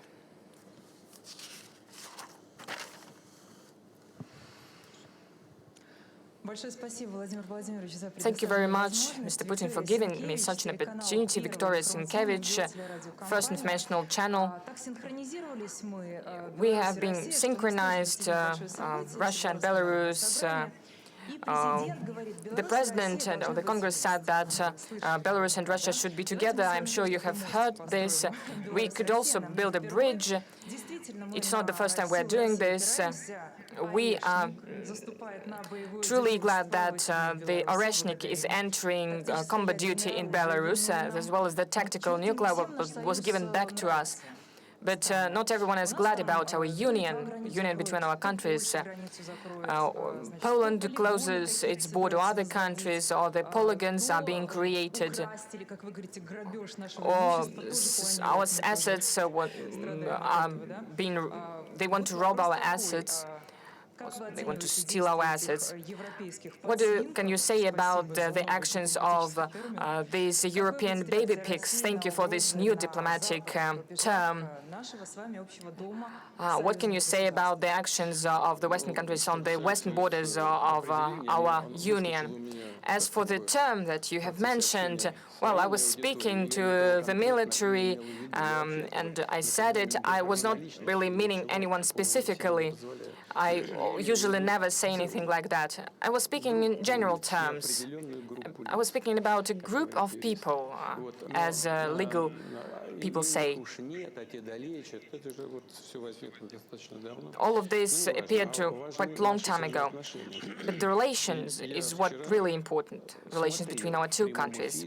I watched live the speech of the President of Belarus at the All Belarusian Summit, Congress, and I have to congratulate him on that.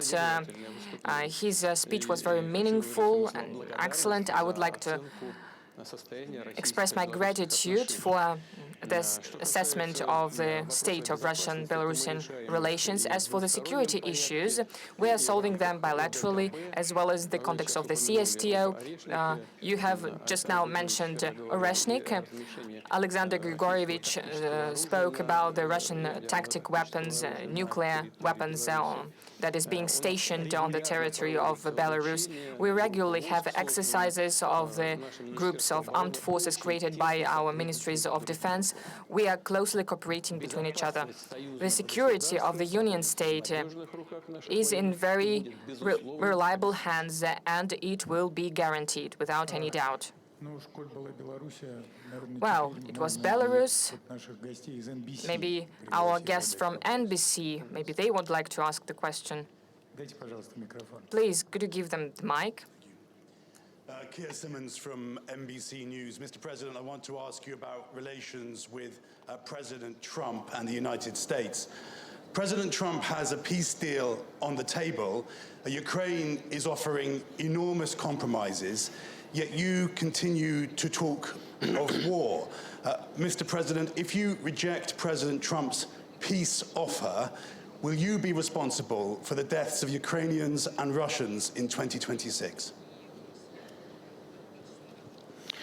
We do not consider ourselves responsible for the death of people. It wasn't us who started this war. This war began after the coup d'etat, anti-constitutional coup d'etat, armed coup d'etat that happened in 2014, and the start of fighting on the part of the Kiev regime heads against their own people in the southeast of Ukraine. On our part, we stopped short of recognizing the autonomy, independence of the then breakaway republics of Donetsk and Lugansk. And after we had been deceived and the Minsk arrangements hadn't been implemented, we had to resort to the armed forces to conclude that war that had been started by the Kiev regime with the support of the Western countries. And President Trump is taking serious efforts to conclude this conflict, put an end to this conflict, and I said on many occasions that he is quite sincere in this undertaking. And moreover, during the meeting with President Trump in Anchorage, we agreed upon and virtually approved the proposals of President Trump. So saying that we reject anything is inappropriate and has no grounds. At a preliminary meeting in Moscow, a proposal was made to us, and we were asked to make certain accommodations. When I came to Anchorage, when I arrived in Anchorage, I said that those would be difficult decisions for us, but we still are in agreement with this trade-off proposed to us. So saying that we reject anything or turn anything down is inappropriate and groundless. So the ball is entirely in the court of our Western so-called opponents, the chiefs of Kiev regime, most importantly, and their European sponsors. We are ready for talks, and we're ready to conclude the conflict by peaceful means. A couple of more questions from the audience.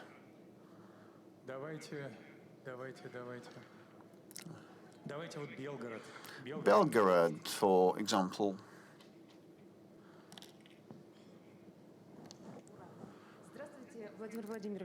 Good day, Mr. President. Belgorod TV channel. Definitely, I must mention that we will be so happy if you find the opportunity to visit us. And today, the frontline Belgorod region, as well as in other borderline regions, has the issue of communication that is high on the agenda. The attacks, notifications, and remote education for our kids, and diabetes. Children with diabetes have their sensors connected via mobile internet, and that fails without mobile connection. So, will you please introduce the sensors for diabetes children? Put on the white lists so that they work even during the peril of attacks. And compensations. We receive compensations for the housing that was lost and the second house that was lost, and now that has been cancelled. Will you please help resolve? Wait a second. The second part. For the second home destroyed, so like if two houses have been destroyed, and this is true for some minor number of families, and people take mortgage loans, and actually the payout that they receive from the government is insufficient. So will you please provide compensation for the second home lost? Thank you. Well, I'll find with your final point. I'll start with your final point. We will definitely work that through, and such matters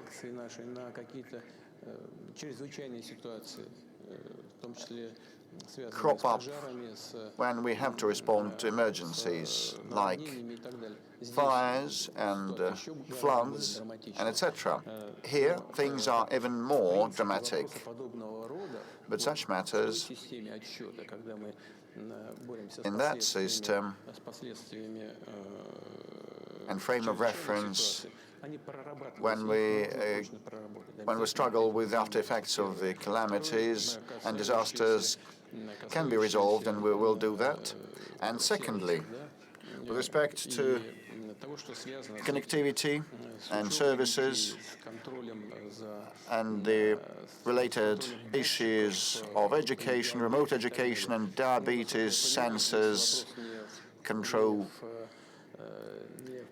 I gather that it's not a matter of the intake of certain drugs, but the control and timeliness of taking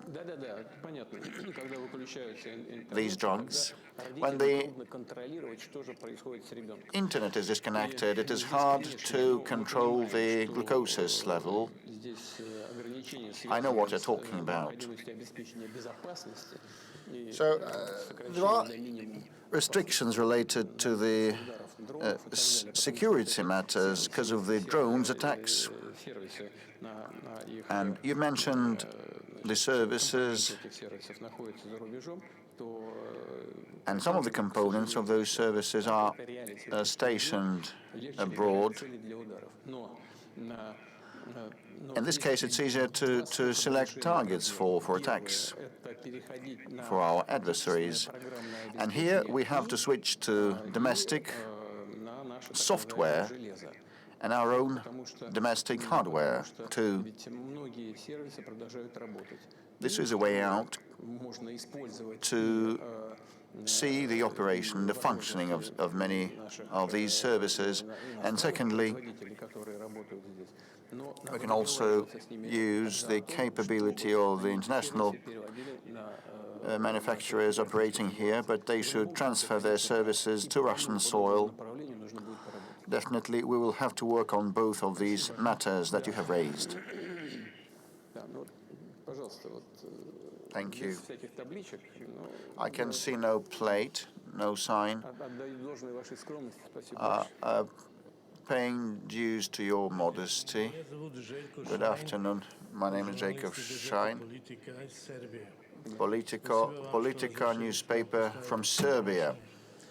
Thank you for giving me the floor. I apologize for my command of Russian, but I'll bet you understand me. You started the normalization of relationship between Russia and the United States, and all that you get is more sanctions imposed on Russian companies. Some of them are on Serbian soil. I'm referring to NIS. Can you tell me what the Serbian people should expect and what the future developments are likely to be? And my second question is about your meeting with Donald Trump in Alaska. You discussed a new security framework, and there was some secret information about cooperation with NATO. And when Clinton visited you, you also volunteered to join NATO.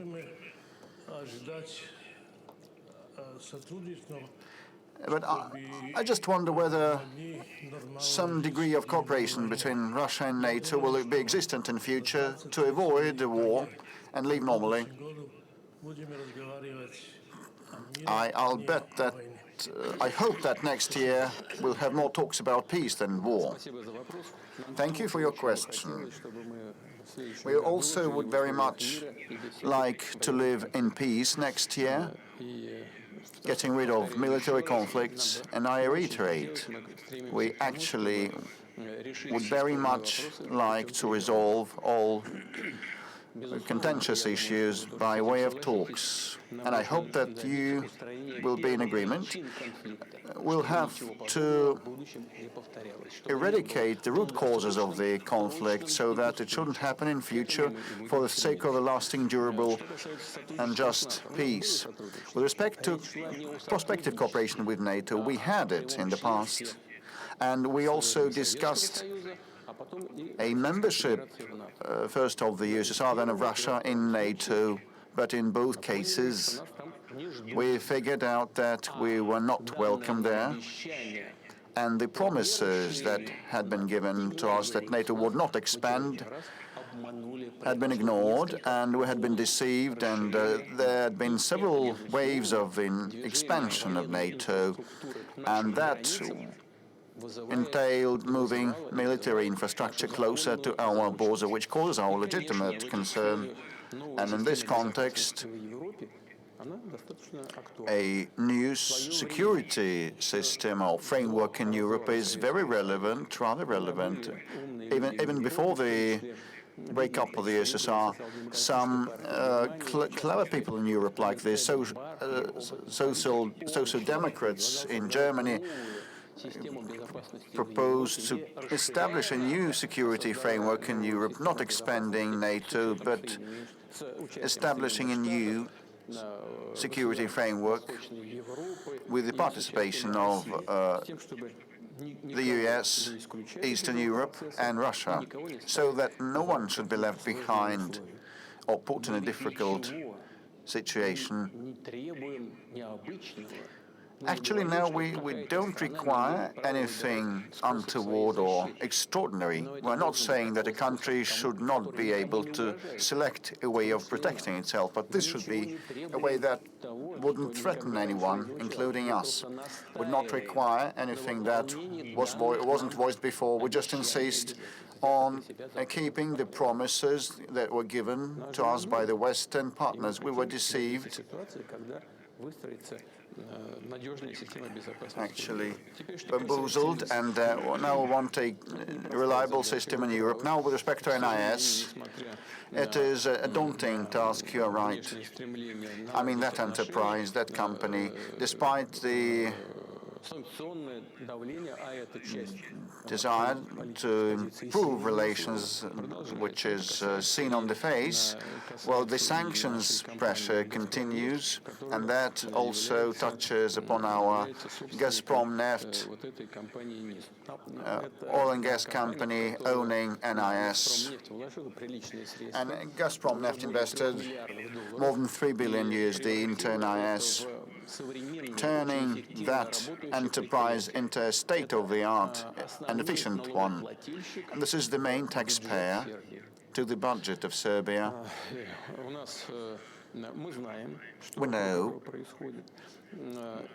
what the developments around this company are, and we have an intergovernmental agreement with Serbia on non-acceptance of any kind of restrictions towards this business entity, and we assume and presume that the leadership of Serbia that is friendly to us will act on its promises and obligations. Otherwise, no one would know how to invest money into an economy, even if an intergovernmental agreement wouldn't be observed. But we have some thoughts of how to move forward together. And we've been pursuing dialogue with our Serbian friends on that, and I hope that we'll find a way out, a necessary, proper way out. If I may, coming back to the question, to the issue that you have touched upon already, but will you focus on it again? With respect to the children's benefits accrual, families with many kids apply for these.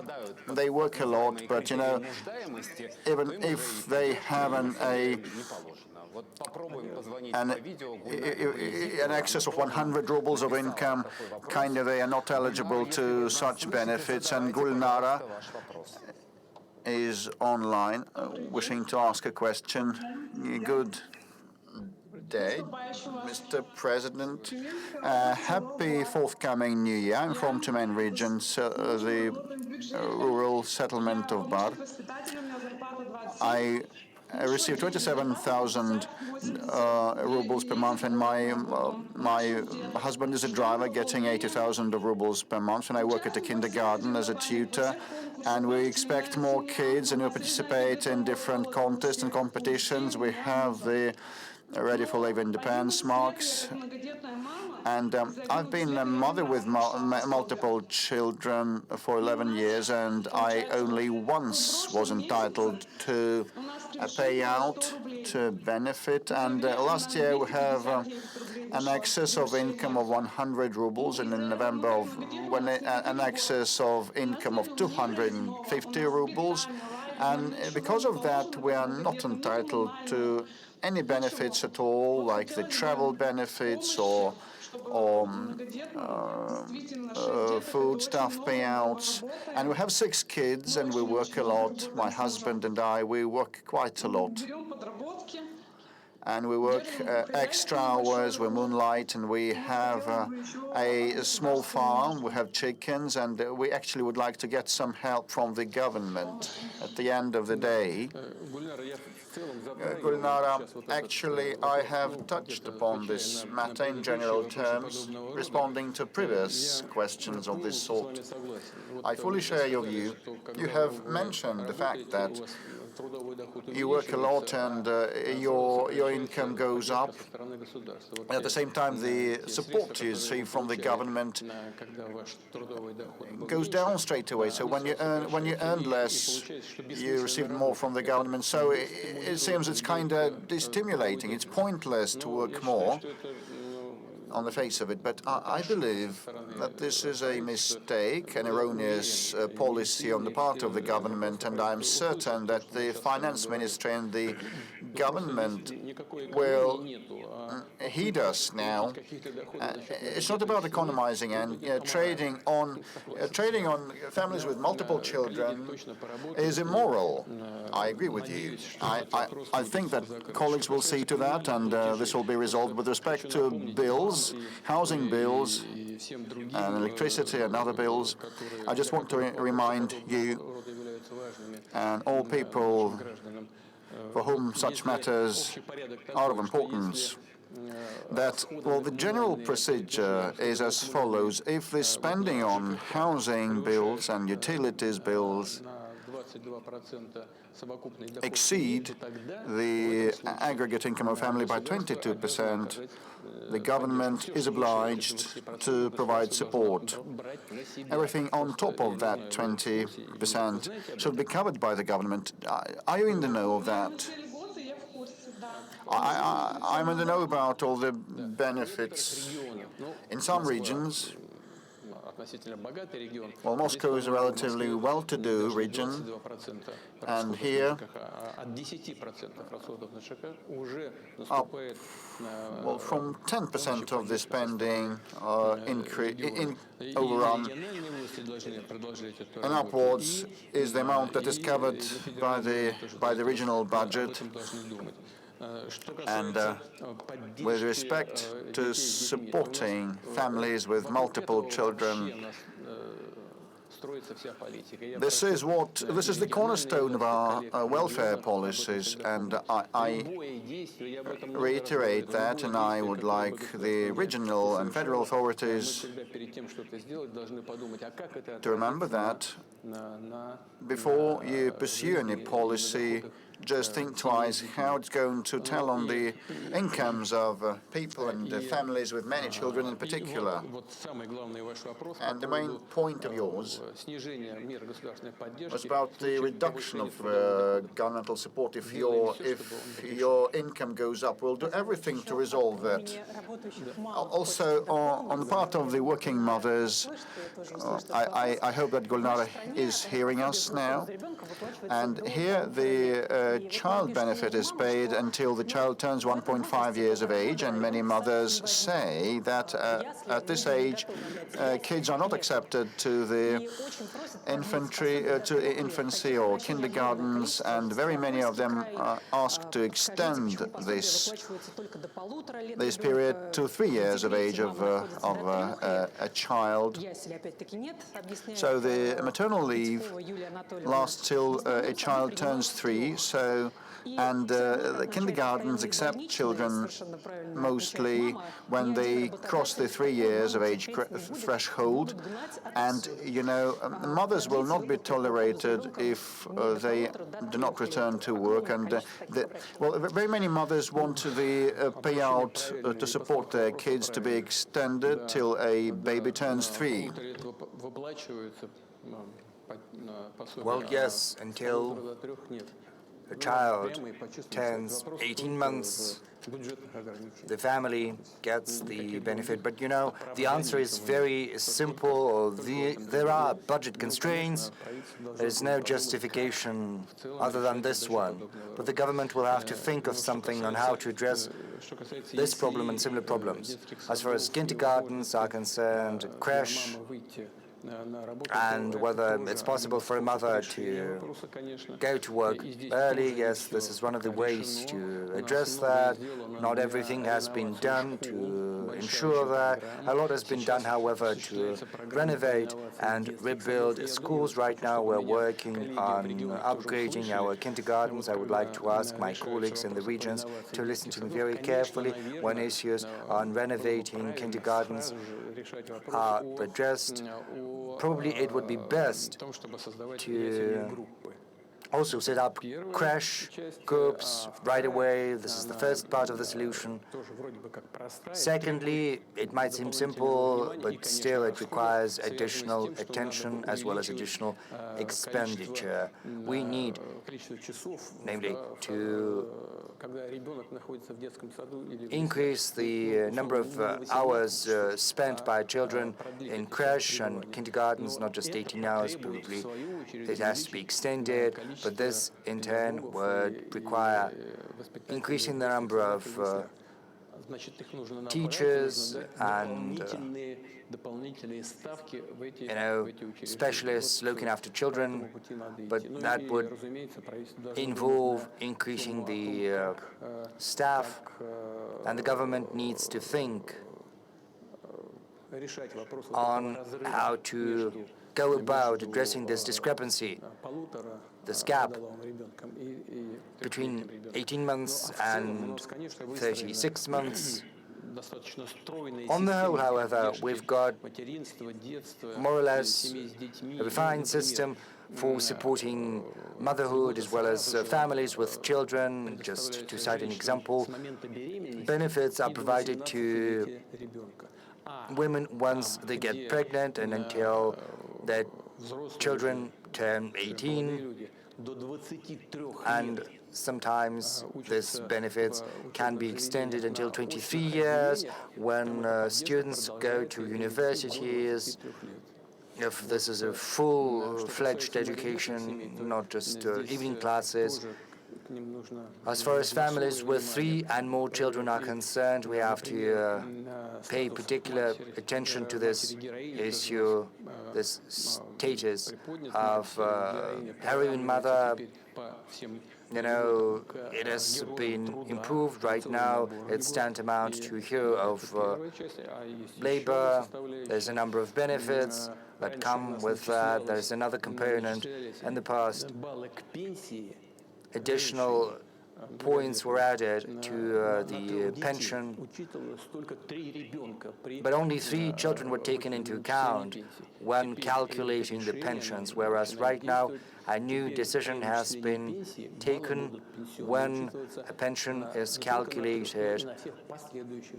Not just the first 3 children, but the subsequent children are also going to be taken into account, and additional points will be added to the score which is used for calculating the pension. The government will continue improving and enhancing and fine-tuning the system of measures for supporting families with 3 and 2 and more children. Let's get back to the audience. It's been more than 2 hours and we haven't noticed how time flies by. Kazan, did you want to ask something about Islam? Mr. President, good afternoon. Good afternoon. Thank you for this opportunity. Tatar Forum, the city of Kazan in 2026. As you're probably aware, Kazan is going to be the cultural capital of the Islamic world. The decision has been made by the Conference of Organization for Islamic Cooperation, and we know that recently Russia has been steadily improving its ties with the Islamic world as well as with the global south. In Tatarstan, Rustam Minikhanov is pursuing this agenda together with the foreign ministry and also as part of the strategic group for Russia Islamic world vision. What do you think the emphasis should be in Russia's ties with the Islamic world? And the second issue as follows. Is it fair to say that Muslims all across the world view Kazan, Tatarstan and Russia and view it as what Islam should look like in the modern world? The thing is, the Islamic world is very varied, just as the Christian world is very diverse. You and I both know that, but I'm confident that the example of Tatarstan is positive in the highest degree, and many colleagues of mine from countries with the preponderant Islamic population keep that in mind. They follow closely the experience of Tatarstan, and that is a positive experience. That is a positive experience of coexistence of people of different religions and different ethnic groups, and Tatarstan is an exemplar in that regard. My congratulations to you on that. This has started with the first head of Tatarstan, and Rustam Minikhanov has taken up the baton, and he's doing well. And I'm not surprised that Kazan has been selected as the venue for huge international events for the Organization for Islamic Cooperation. Incidentally, Russia is an observer in that organization, and I was the one who initiated that. I addressed my colleagues and asked them to accept Russia as a country with observer status, and to our pleasure, this was accepted by all of our colleagues from the Islamic world. I was following that with enthusiasm. I was very happy. I was very pleased. That happened a long time ago. But this was the absolutely correct decision from us. More than 10% of the Russian population are Muslim. Well, I'm not going to cite what the Patriarch has told me on the subject, but, you know, Christianity, this is Oriental Christianity, Eastern Christianity, and, you know, as all of our core values are concerned, we share these values, they coincide. And Tatarstan is doing a lot in terms of spirituality, in terms of education, in terms of bringing up children. You know, a special academy has been set up in Tatarstan, which is of huge importance. We, in Russia, we have to prepare and educate experts in Islam. And the same applies to Bashkortostan. And just as we used to do that in the past, we intend to support all traditional religions of the Russian Federation. A little louder? Oh no, let's give a chance to the colleagues. The thing is, we've got this Kazan Forum, which is a yearly event. This venue is growing year in, year out. I would like to ask you whether you intend to visit Kazan Forum this year. The thing is, we've distributed these events among colleagues. Usually I visit St. Petersburg and Vladivostok, whereas the chairman of the Russian government usually visits Sochi for a similar forum, you know, just to bring the very same people to all events. That's why we're trying to redistribute that among ourselves. That said, this is a very important forum and we'll keep supporting it because this is yet another thread, another tie that brings us closer together with our friends and allies in the Arab world, in the Islamic world in general, and I think without exaggeration, I can say in our ties with the global south. You know, 3 questions in total. Let's have some respect for one another. Our friends from China. Xinhua, please. That sector, yes. Mr. President, good afternoon. Xinhua Agency, as you said on multiple occasions, Russian-Chinese relations are at the highest historical level. Just this year, Tu and President Xi have met twice, whereas next year 2 important anniversaries will be celebrated. First, 30 years since the establishment of relations of partnership and strategic interaction between Russia and China, as well as 25 years since the signing of the agreement on good neighborliness and cooperation. My question is, what's your take on the achievements of the Russian-Chinese strategic cooperation of the last 3 decades, and what's your vision for the next 3 decades? Well, from the outset, I would like to say that I view President Xi as a reliable friend as well as a stable partner, my reliable friend as well as a partner and an ally of Russia we can count upon. And probably this gives us the key to understanding the development of the ties between Russia and China. These relations are developing in a steady fashion. Of course, the agreements you've mentioned are important, namely the establishment of the strategic partnership, but most important is practice, what we're doing in our daily interactions. Across all avenues and all directions, we've cited some figures. The statistics from Russia and China vary a little bit, but on the whole, it's around 240, 250 billion US dollars. That's less than the countries of the EU taken together, but on a country-by-country basis, Russia ranks first with among China's trade partners. It's 240, 250 billion between China and Russia, but with EU, China has a 700 billion US dollars trade. But if you take individual countries, then of course Russia ranks first. Of course, China has very big trade with Japan, with the US, with South Korea.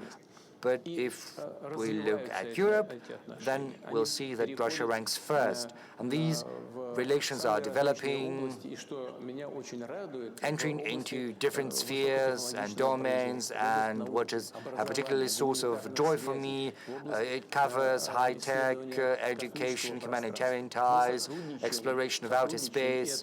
We cooperate. And this is something that testifies to the high level of trust between our countries. We even cooperate in the military field, and we conduct joint drills on a regular basis. Our strategic aviation carries out patrols on a regular basis, and the same goes for our joint drills on the ground. And I think it would be fair for me to underscore once again that Russian-Chinese cooperation is a significant factor of stability across the world. Our defense ministries are in constant contact. They coordinate on the issues of the current agenda. So I'm hopeful that this is the vein in which we will keep continuing our ties with our Chinese friends for the near future and for the more distant future. Let's take another question from the audience. Is that lady in blue next to you? Yes.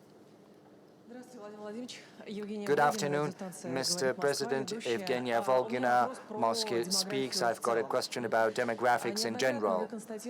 On multiple occasions, you've stated that birth rates are going down in Russia, even though the material stimuli are still very much present. There are benefits, there are allowances, special payments, but right now we've got a very small generation of women who are in the age of fertility, and once this demographic trough is going to be over, well, that is a subject of discussion among specialists in demographics. Moreover, young people are more interested in building their career and creating a cushion. And also that begs the question of what kind of measures for material stimulation can be envisioned by yourself, what can be done and adopted to push young people to create families and give birth to children.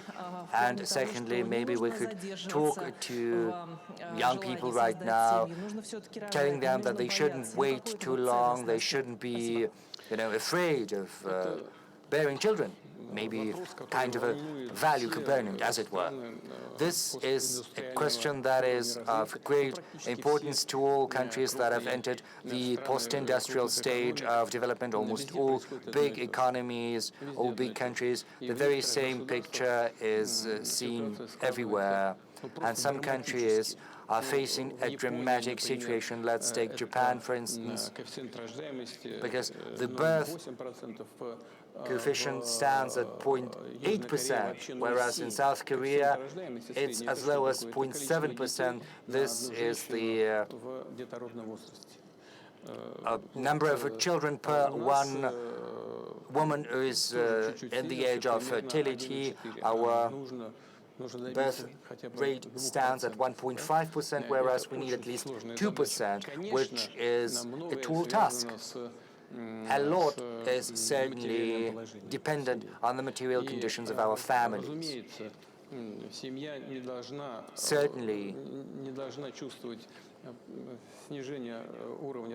families shouldn't suffer from a lower standard of living due to the birth of a child, and this is an important thing factored in.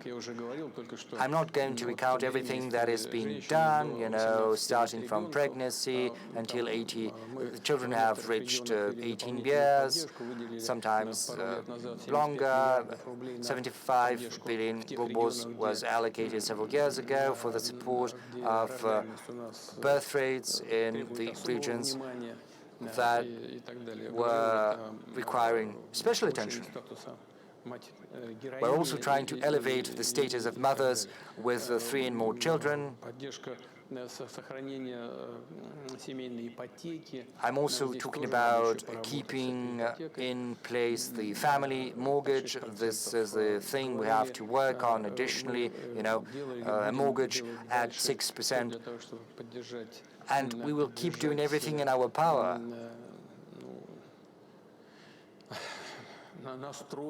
to convince young people to create families and have children as soon as possible.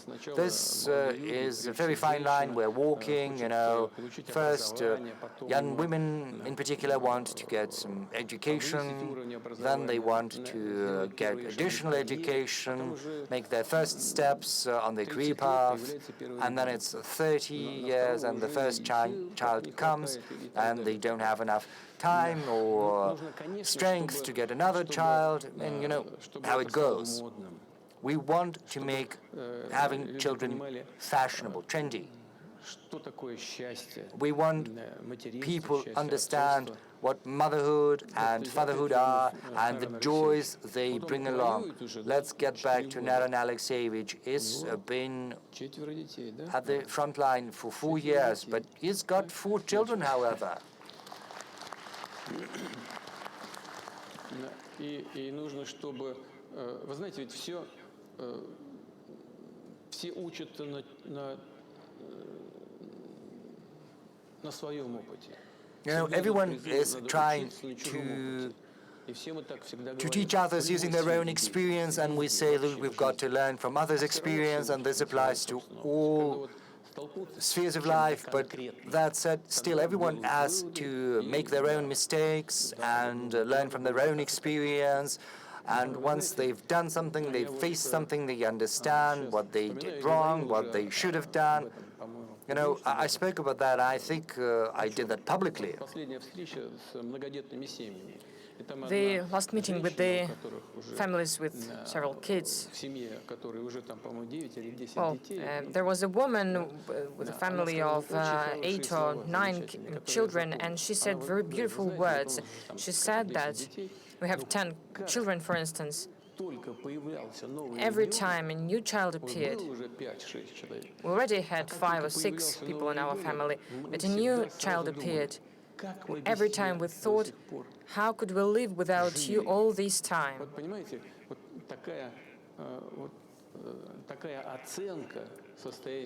Such evaluation, such attitude to children, the understanding of your own happiness in the state of motherhood and fatherhood. That is what should be communicated to the people, and that is difficult. But we all should do this. That is why I'm speaking to this audience and to your colleagues, representatives of the media, to cultural figures. They're all talented people. They make good films and performances. They write books. They make great performances in theaters. But please always think about this. When you write about something, when you show something, try to make a propaganda of, try to promote the motherhood, the fatherhood. This is important. But what's more important is what inside of your heart, and understanding just simple human happiness. There is an interesting story. We have a question from a girl.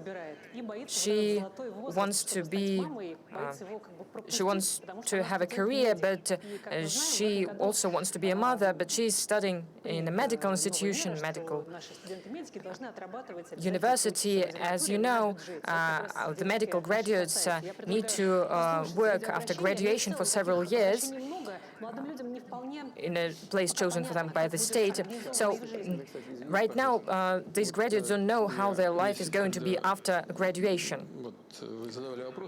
Just one thing, you asked one question, and there is one thing that I pointed out. In 25 regions of the Russian Federation, there is a positive demographic trend. It means that our colleagues working in the regions pay due attention to this issue, and it means that we have good results. Even in this sphere of demography, which is really important for our country. 25 regions of the Russian Federation demonstrating positive trends in demographics. Let's see the video. Alina Valerievna from Kemerovo. Distinguished Mr. Putin, hello. I'm student of the 5th year of the medical university in Kemerovo. I'm ready to work, to have compulsory for several years after graduation. So it will be when I will be 27, 30 years old. This is the time to create family, to give birth to children. The salary of young experts will not allow to do that. So I would like to ask, maybe are there any special conditions that will allow to combine these two things? Maybe there is a possibility to create financial support or housing support for medical graduates, medical experts of young age, because there will be young experts go into other regions. How the government, the state is going to help us with the childbirth in these conditions. Regarding the support of young families with children, we have already spoken about this several times. There is a range of measures to support families with children. When you say that you are on the 5th year of your education, so you will have to work for several years after that. No, it is what do we know, what we do understand about that? When someone is entering postgraduate education, since the 1st March next year, a measure is introduced that after this, if you have been studying for free, it means that a graduate will have to work as a doctor for several years at a region, at a different region. And in different places, it will be different. In a rural area, it will be shorter. In the bigger cities, it will be longer. But this will be the choice of every graduate. If they want to sign this contract about free education, then they will have to work compulsory after that, because they have received education for free. If they do not want this, they are not allowed, they do not have to sign this contract, and they can pay for their education. In this case, a student can receive an education loan and then return it during labor activity after graduation. As for the students, medical students, we're not speaking about compulsory work on a specific, in a specific sphere, in a specific city, in a specific area.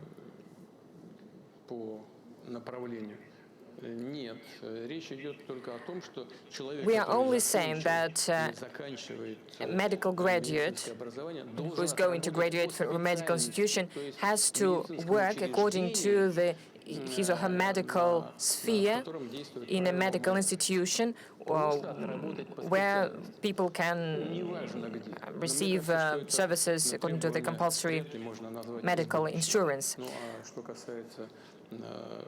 But as for the family and having kids, this is the choice of every certain person. We need to evaluate your opportunities and to take a decision. But as I have already said,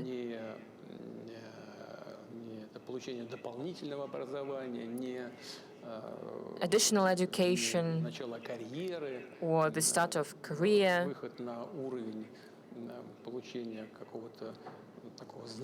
or big income cannot be something, could not be the reason to delay getting married or having a child. Well, the one important thing that we're speaking about attestation to become a doctor. Yes, for instance, someone is graduating from a university. This person is not being sent somewhere far away to a town or a village. This person just needs to work as a doctor in a public institution with the compulsory medical insurances. But before that, in the Soviet Union, people were sent to other regions, but now we do not have that. The decisions that were made, they're very soft, and this is a kind of a recommendation. Probably it would be better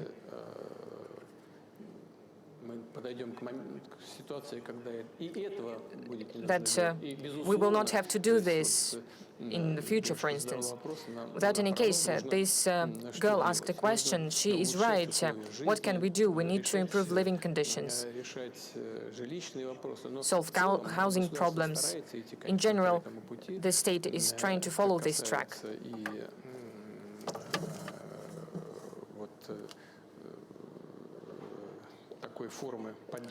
This regards such form of support as a paramedic in a village or a teacher in a village. There's a range of support measures that we need to prove. As for the pedagogical universities, they will also have to work after graduation. Well, everyone is really afraid of this decision. As we're speaking about graduates from pedagogical universities, will not be applied to them. Please, let's work with the audience. The hero of Russia, our military journalist. Hello, Mr. Putin. I have a question.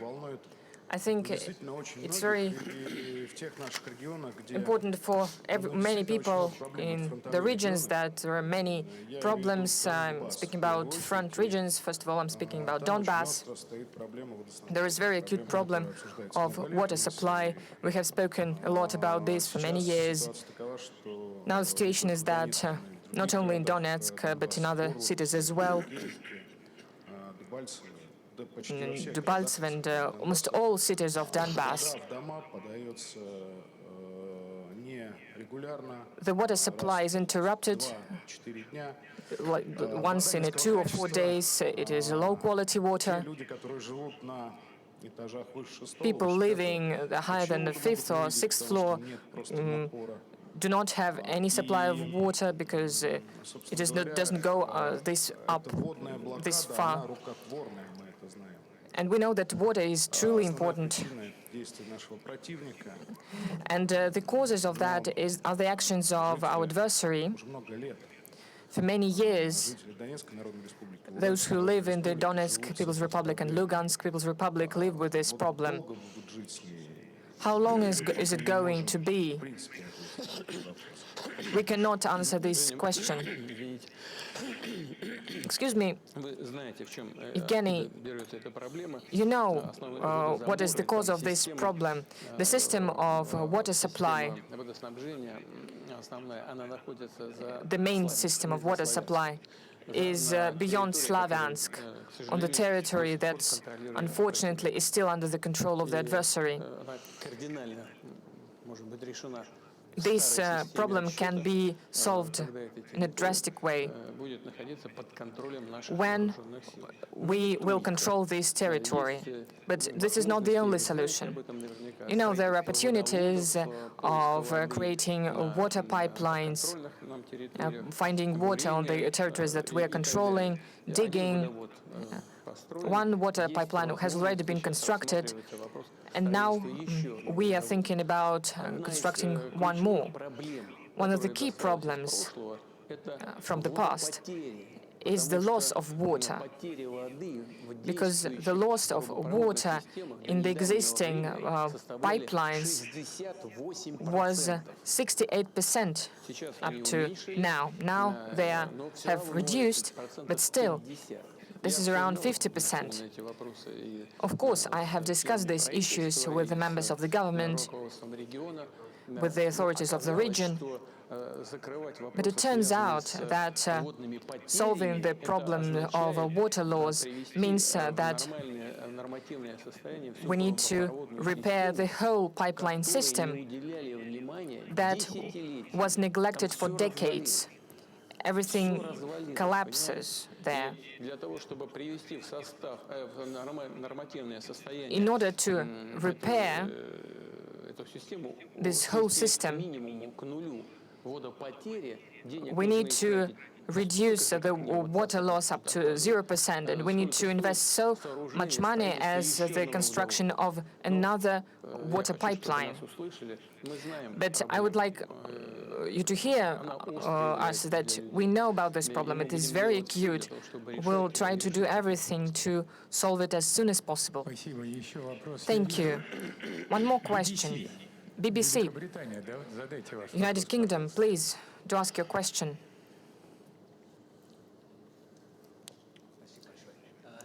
Thank you very much. Steve Rosenberg, BBC News. Well, I cannot see you. Just directly.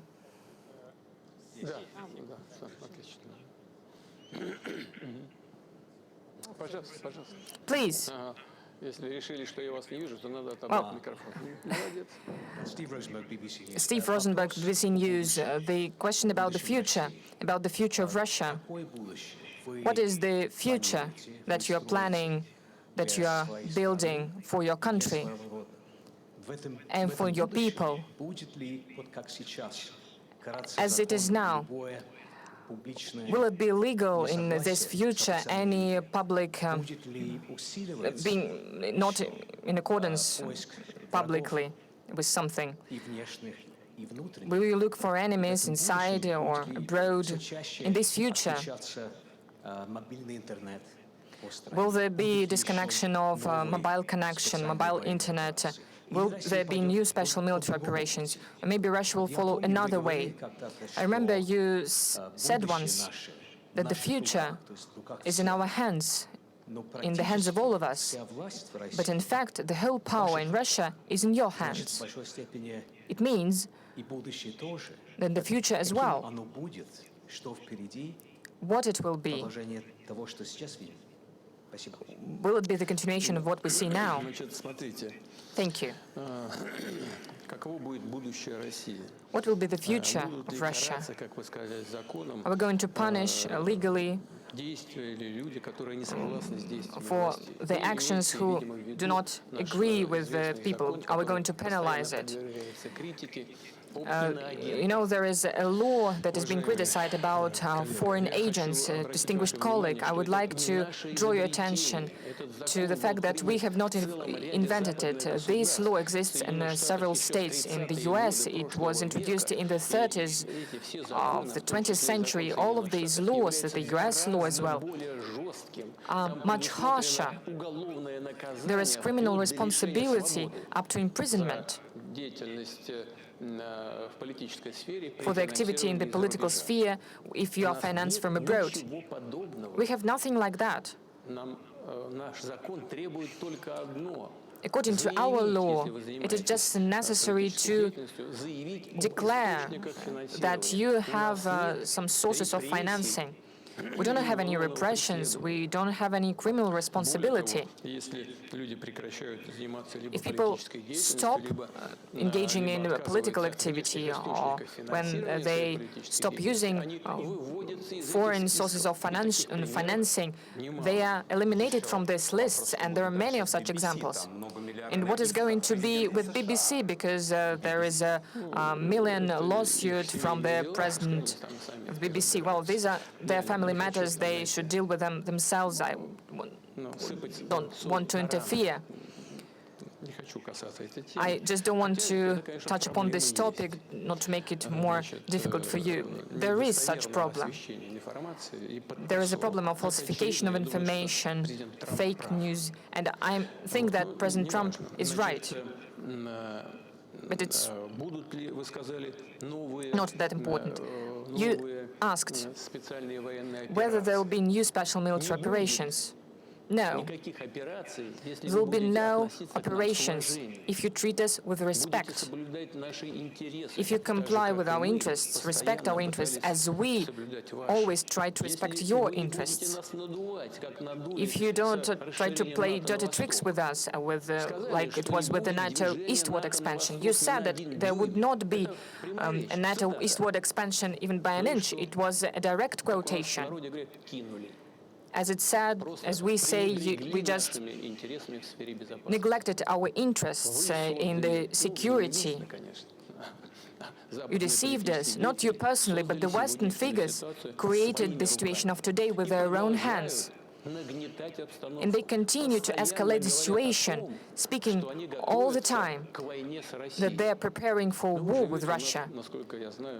But as far as I know, you live here for many years. But I think you understand it. And those who speak about war with Russia also understand it. Are we truly going to attack Europe? This is nonsense. This is done based on the political reasons. And this is done to create the image of an enemy. They are creating an image of an enemy, and they're making Russia the enemy to hide the mistakes that were made systemically for leaders, for many Western leaders for several years in economy, in the sphere of social policy. Where is this green agenda when we see new coal plants being opened?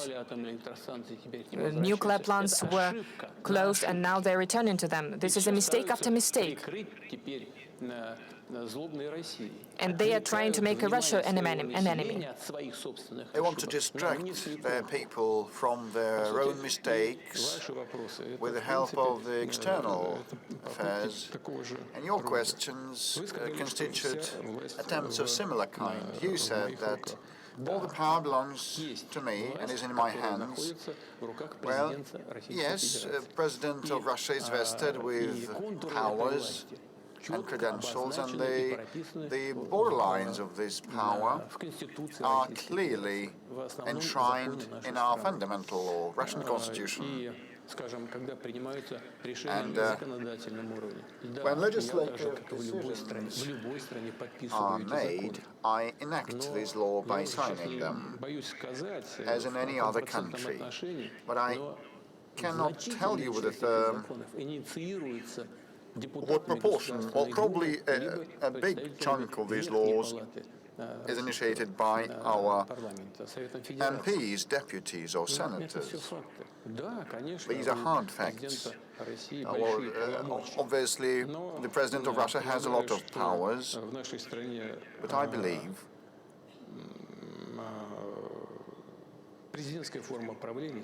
that as this is a presidential republic, this is justified as of today. But in concluding, I must say that we're ready to work with you, work with the United Kingdom, Europe and the United States, but on par,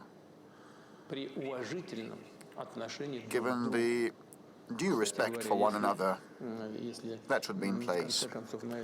And frankly, incidentally, if we end up there, everybody will benefit. I have already recalled one of the conversations that I witnessed. The former Germany's Chancellor Kohl, back in 1993, he said that the future of Europe, if you wanted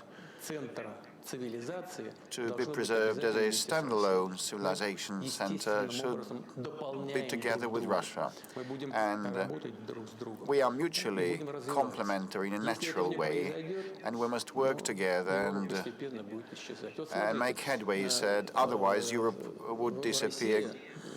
He said, well, look, Russia, despite seeing a slowdown of our economy to 1%, still ranks fourth in terms of GDP size by PPP, following China, US and India. Russia is number 4. We are followed by Japan and Germany, the United Kingdom that you represent. Today, unfortunately, ranks 8th or 7th or 9th, probably 7th or 8th on GDP size by PPP. But had we joined our efforts with the European countries, our joint GDP by PPP would surpass that of the United States. Well, this is all theoretic, but it's obvious that complementing one another and joining efforts, we would have flourished. But it's you who are waging a war against us, not us. You are waging a war against us with the hands of the Ukrainian neo-Nazis. We're ready to stop that fighting immediately, provided that Russia's security is provided in mid-term and long run, and we're ready to cooperate with you. Well, Steve, I think the audience will agree with me. Lately, we have seen and heard a lot of statements and actions on the part of European politicians that are mind-boggling.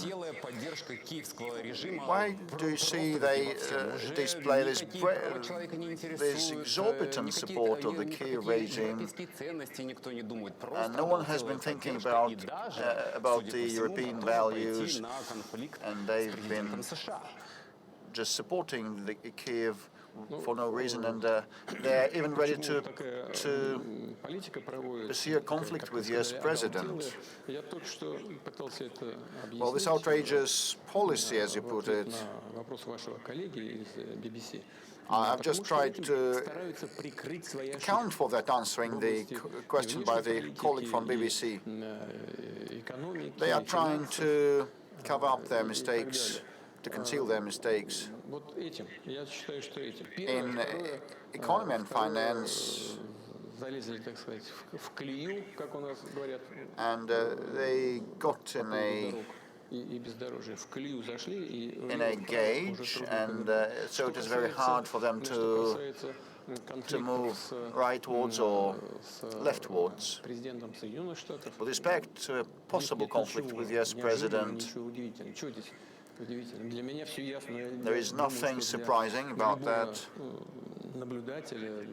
and it's obvious for any observer the European elites used to support the Democratic Party and Madam Harris during the presidential campaign in the United States, and they were quite brazen in that, quite straightforward.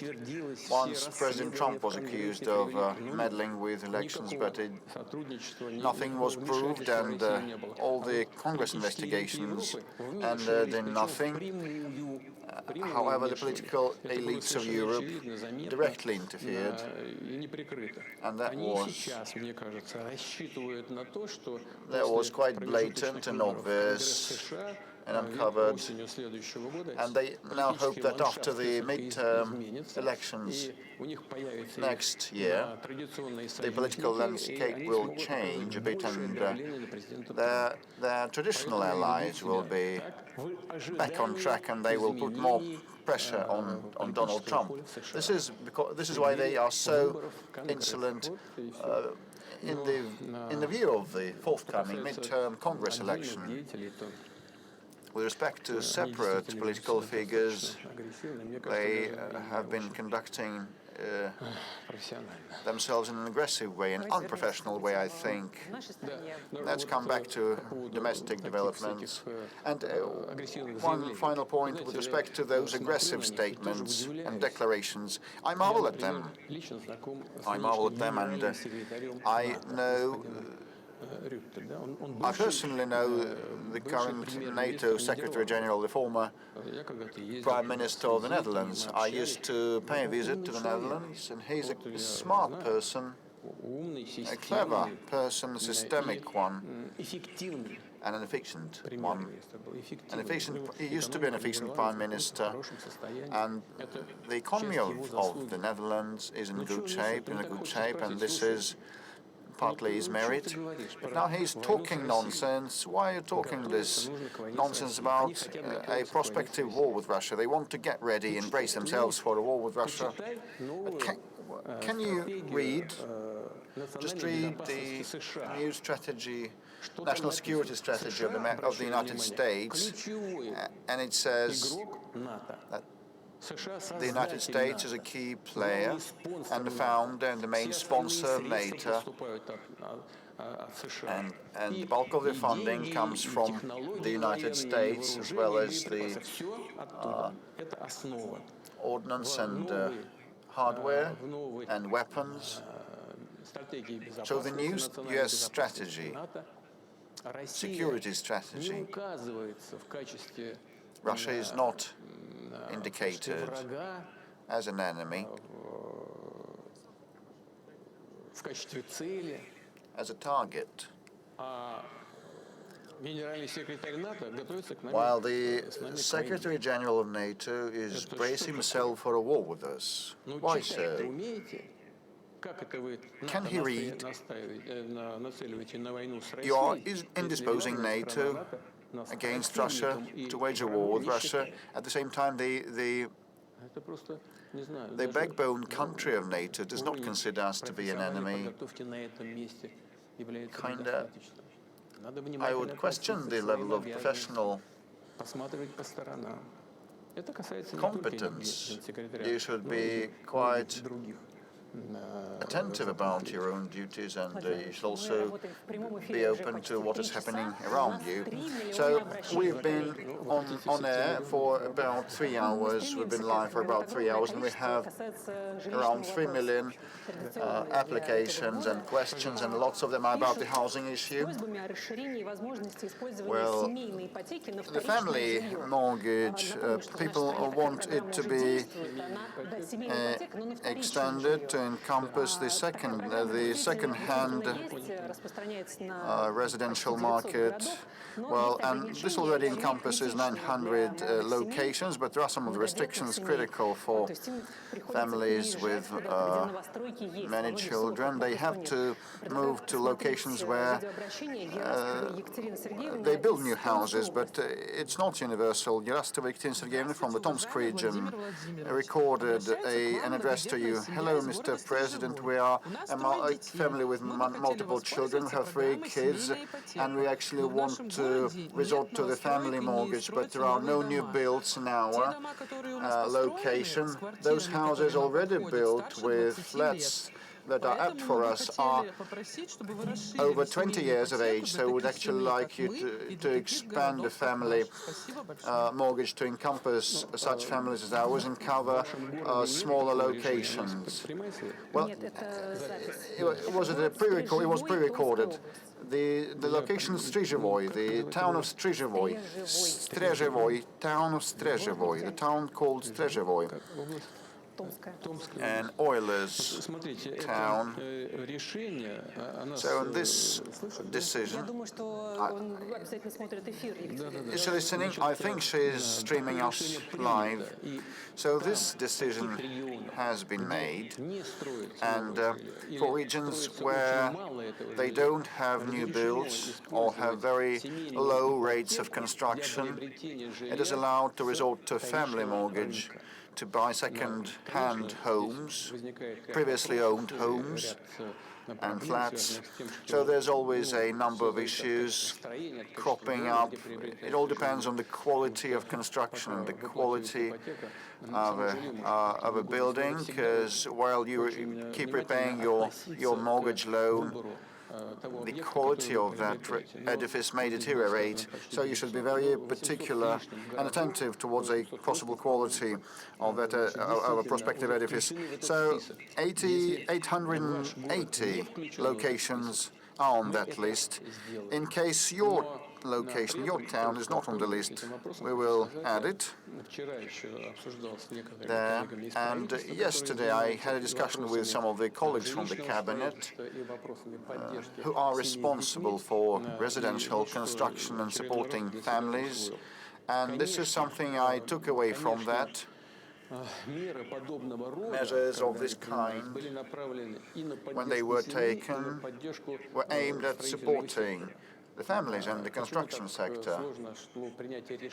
And the decision was not easy at all. I mean, buying second-hand, previously owned homes with the help of family mortgage loans.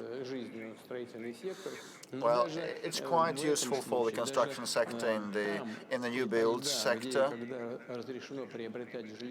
But you know, with respect to the previously owned homes, there's a number of issues still to be ironed out and resolved, so that this support measure benefits not the construction sector but the families. Most importantly, as regards your town, if it's not on the list, I'll put it on the list. During previous call-ins, the deceived unit holders problem was raised, and the escrow accounts were introduced. The construction company receives all the amount only when the building is commissioned. But actually now it turns out that the developers may receive all the money but not hand out the keys from flats and apartments to the unit holders. This is a video pre-recorded. Good day, we bought a flat in the city of Vsevolozhsk, but I haven't received my keys from that flat because there's always the postponement of the deadline by the construction company. They've been moving that to December 2025. I received this notification in July because of the connections issue. And on the 21st of August, the escrow amount was credited to the construction company's account, and at the same time I received a notification that the building is fully committed, but there is no central heating and no proper electricity supply. And on the 13th of October I received a notification that the commissioning is postponed till April. I believe it's a fraud because I don't have my keys, I cannot move into my flat, and I don't have my money. So one of the few ways to impact the construction companies is to demand a forfeit payment. Since the pandemic, there's been a moratorium on penalties, and since then, this moratorium has been extended. Will you extend this moratorium once again? Yes, this is an issue that is well known. The decision to introduce this moratorium to support the construction sector during the COVID-19 pandemic was taken, and this is still in place with respect to penalties. Till the end of the year, I think this is sufficient, and I would ask the government not to extend this kind of moratorium. Flats should be handed over on time. There are some of the issues related to the delays in handing out keys from flats. And, sometimes those apartments lack furniture, which is counter to the previously signed contracts, and the connections issue also may be pending. But, I think that this moratorium track should be stopped, and I would ask the government to conclude that, and we need to act systemically so that the construction companies and developers honor their obligations, and definitely we should protect most importantly the interests of the people. There was another topic about the sports facilities and delays in commissioning. It may be virtually ready, but it will not be commissioned, like the city of Abazar, saying that the ice arena in that location is not commissioned, and the local community even helped dig the pit, but of no avail. Another sports facility also is stalled in construction. So actually, for a number of years, the government has been trying to balance our budgets, and we've been repeating the same thing. If a facility, an installation is delayed, is not commissioned, if it's in progress, you should complete that construction first and foremost, not starting a new one. And please submit these data to the government, and we'll actually handle that. And I can see a placard saying, "I want to get married." So it's going to be a different topic, I think. Mr. President, good afternoon. Kirill Bajanov, 4th channel, Yekaterinburg Regional TV. Oh, you're dressed up, you're groomed, you're getting ready to go to the registry office and get married. Yes, indeed. And this is not accidental that I have this sign, this placard. I know that my girlfriend is watching this placard. Olga, will you marry me? Please marry me. I propose to you. I propose to you, darling. It all happened here. So, Mr. President, we would be so glad to see you at our wedding ceremony. And now my question is, Mr. President, it's not accidental that I have this placard displayed. I will not ask about public utilities or anything else. I'm after support measures for young families. Myself and my fiancée have been together 8 years, and I was born into a family of a priest, and we want to have children, but I cannot afford children. If I borrow a mortgage now to buy a one-room flat in Yekaterinburg, I'll have to pay 50,000 rubles per month for 30 years. Mr. President, is there an opportunity to help and support the young ones so that these amounts of money should not go to banks, but to be invested into our future and our kids? As a young man, 23 years old, I can tell you for sure this is going to be the greatest stimulus that will help push our demographic trends upwards. Well, I can see that you've been with your fiancé for 8 years, so you started dating when you were 15? Oh, that's great, good for you. You know, in the Caucasus, among the peoples who live there, they've got very good traditions. They marry out their children when they're still in a very tender age, and I think we should all follow the example. You know, I know Ramzan Kadyrov has got a big family, many children, many of them are marrying, both young men and young girls. I asked him about that. He said this is tradition in the Caucasus, though that's great. Well, as for your particular case, I've said that there's a whole architecture of support measures that has been set up for families with children. It applies to families of students. I'm not going to recount all the measures because that would take too long. And I've spoken about that. And it's impossible, you know, to wait ad infinitum for material conditions to improve, for you to get education. Well, you can wait forever. It's best not to postpone for too long having children, because this is part of our life, and we've got to go through this life because, you know, giving birth to new generations, and I think you're also a believer, so I would tell you that this is probably the mission entrusted to us by God, and we'll certainly keep up these support measures despite certain tensions related to the need to rebalance the budget. We have still managed to allocate money for family mortgage.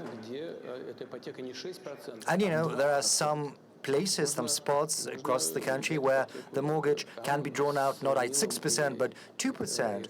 And you know, when you are together with someone you love, it does not mean where you live. It's not going to be, you know, just a small hut. It's got to be a small apartment or a bigger apartment, but in a region where the interest payments on the mortgage are 2%, not 6%. You've got to have a look at all of that. What does your fiancée do? She's studying third year, and I'm graduating from the journalism department. Well, yes, I've just said that there are several measures of support for student families. Just have a look at those. But, you know, when young man thinks you have to buy this and that, you have to live somewhere, there are many issues to be addressed, but best not to postpone such fundamental matter as making family and having children.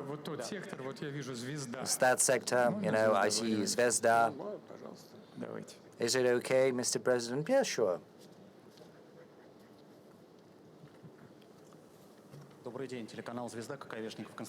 Good afternoon, Konstantin Kokoveshnikov, Zvezda TV. You've spoken about attempts at crushing Russia's economy, but I can't help asking about the unmanned vessels strikes by Ukrainians against certain vessels. You know, apart from critical energy infrastructure, there are attempts to strike Russia's export vessels. Several people have spoken up on that, in particular, leader of Turkey, President Erdogan, a woman sitting next to me. She spoke about that, you know, just a couple of days ago. There was a strike against a vessel in the Black Sea, in the Mediterranean Sea. There were several victims, several people dead. And should there be a blockade of Kaliningrad region, if that occurs to someone in Europe, what's going to be done? Well, let's start with the last part of your question. Let's hope this will not happen, but if similar threats arise, we will eliminate those threats, and everyone needs to understand that such actions will simply bring about never before seen escalation that would escalate this conflict to an unprecedented level and expand it to a large-scale military conflict. Everyone needs to understand that. As far as strikes against our civilian infrastructure are concerned, you represented a media that deals with the military. You are well aware that these strikes are something we respond to, carrying out strikes that, in terms of their scale and power, are simply far superior to what the Kiev authorities are doing. But as far as damages are concerned to civilian infrastructure, to non-competence, well, that is something that is deserving of strictest condemnation, and we always respond. We are receiving news that another oil tanker has been attacked in the Mediterranean. Yes, you know, they're pursuing some utilitarian purposes. They want to raise insurance premiums, but this will not bring about the result they are desirous of. This is not going to disrupt the supplies. This would only create additional threats, and Russia is certainly going to respond. Bashkiria, yeah, sure, go ahead.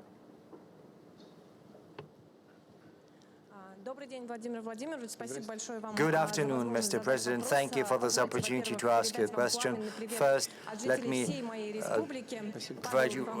give you the greetings from the population of our republic. And on behalf of Bashkortostan, we would like to thank you for the attention you are paying to Bashkortostan, to our region. Right now, Tajikistan is building a Russia-Tajik industrial park on the Russian side. This project is operated by Bashkortostan. So my question is as follows. What other friendly nations can give a venue to similar projects where Bashkortostan's example can prove to be useful? Thank you. Well, we've been building a similar infrastructure in Egypt for some time. In the Nile area, there's a very good site there, and our colleagues from the Ministry of Trade and Industry and our counterparts in Egypt are paying a great deal of attention to developing this site. I think this is something that should bring about very good and positive economic results both for Russia and for Egypt. There's a number of other projects we're contemplating in other partner nations. Your example will certainly, your experience will certainly be used. I do not know what is the current state of this industrial park in Tajikistan, but I'm confident that given its well-developed technological and industrial base, Bashkortostan is going to play a pivotal role and will achieve all the tasks that are set before themselves, and I'll ask the government to provide you with the requisite support should that prove to be necessary. Yes. Please, well, if there's too much noise, we'll have to bring this to an end because it's not going to be possible to communicate with one another. Kokoshnik. Okay, let's see what this kokoshnik is about. Well, kokoshnik is something women wear. Good afternoon, Mr. President. Sorry, I'm very, very nervous. I didn't know. There's a young man with this placard which says kokoshnik, but you are wearing one, so yes, women first. I would like to pick up where my colleague, the 13-year colleague from the first row, has asked. This is about you driving through Moscow without any external size, as it were. So do you think Moscow has been beautified? Has it become better? Because many roads are being built. The Moscow diameter has been built. So do you think there are fewer traffic jams? And secondly, what's going to happen to cars in the future? Will we all have to change our cars for Russian-built cars? I've been saving up for foreign brands. I've spent 5 years, and right now, after the utility fee has been introduced, I will have to spend another 5 or 6 years to save some money for a new car. So what do you think? Let's start with the utility fee. Well, let's be upfront what this is about. The increase of the utility fee as well as rising prices.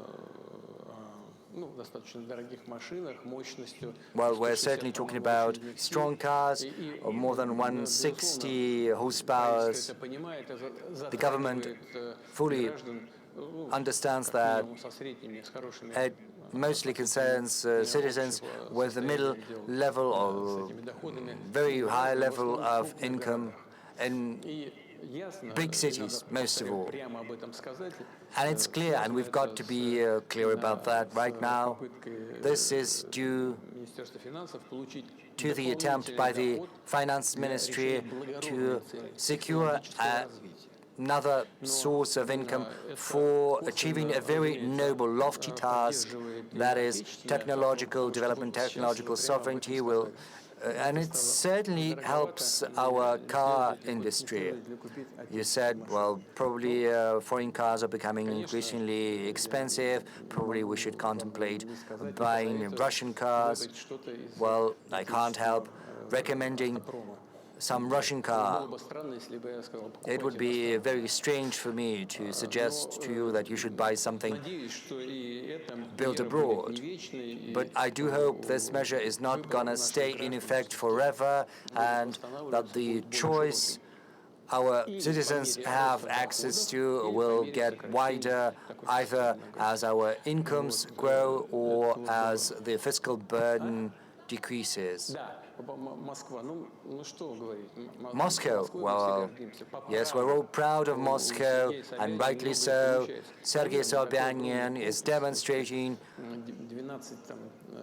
huge results.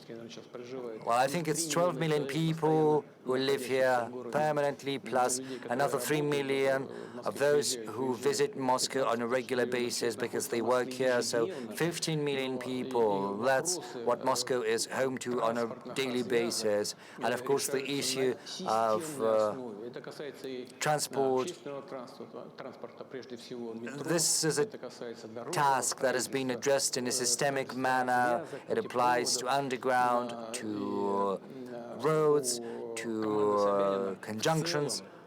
On the whole, Sobyanin's team is succeeding in addressing the tasks in this field. Of course, there are some issues that still persist, and when I drive across Moscow, I say that, I ride without a motorcade. Well, that doesn't mean that, there is no siren, but sometimes we turn off those sirens before work and after. Of course, there's still a huge flow of cars, especially at the center of Moscow. There is a great number of cars driving across Moscow's streets. That means that we should not rest on our laurels. A lot has been done, but we have to keep this issue under constant control. Mr. President, we've spoken about those who are suffering from diabetes. Since there's no communication, it's impossible to surveil the level of sugar in the blood, but there is also a problem with medicines. Yes, I've seen that. This is but a fraction of what we have selected. There are people who suffer from cancer, from kidney failure, or high blood pressure, epilepsy. So this is not the exhaustive list. Dmitry Otstovnik from Sverdlovsk region. Good afternoon, Mr. President. My name is Dmitry Otstovnik. City of Krasnotolinsk right now. No more preferential deliveries of medicines are carried out in Krasnotolinsk. This has been a regular occurrence since October. The clinics explained to us that they've run out of funding. As Chernomyrdin used to say, there's never been anything like this before, and there we are again. So I'd like to ask you to give instructions to the officials to provide our citizens with medicines under the special preferential program. Yes, indeed, there are many messages like that. I read them before coming here yesterday and the day before yesterday, and I spoke to the government and to the relevant ministries, and I assured me that everything that is within the remit of the federal ministries and the medical insurance system, well, all of the funds have been wired to the regions. There have been no delays whatsoever, whereas you're asking me this question, and I've certainly seen similar messages. Dmitry Peskov has given me a whole pile of such things. So this is about how this is organized on the ground in the regions of Russia. This is about the logistics. This is about timely decisions that are required to enter into contracts on the delivery and on the distribution of these medicines throughout the networks of pharmacies. But I can promise you that we will have a look into what is happening over there in Krasnotolinsk. I do hope this issue is going to be fixed. But on the whole, there are also concerns that state-run pharmacies are shutting down. And this is a source of concern. And that means that medicines at lower prices, at subsidized prices, are not being available. But I can tell you that even in private pharmacies, there have to be subsidized medicines available, and they have to be available at fixed prices. And this is very important. I would like to ask the competent units of the healthcare ministry to follow that closely and to keep tabs on that. Moreover, we have to pay greater attention to developing pharmacy networks through the so-called mobile pharmacies. This is a practice that is becoming increasingly widespread across the provinces. There are also other spots where certain medicines can be made available and can be sold. This solves part of the problem. And of course, we can do that through the Post of Russia. So on the whole, we have an understanding of how to address these issues, but we have to do that, translate those theories into practice, and in your particular case, I think we will be able to fix that pretty quickly. Let's work with the audience.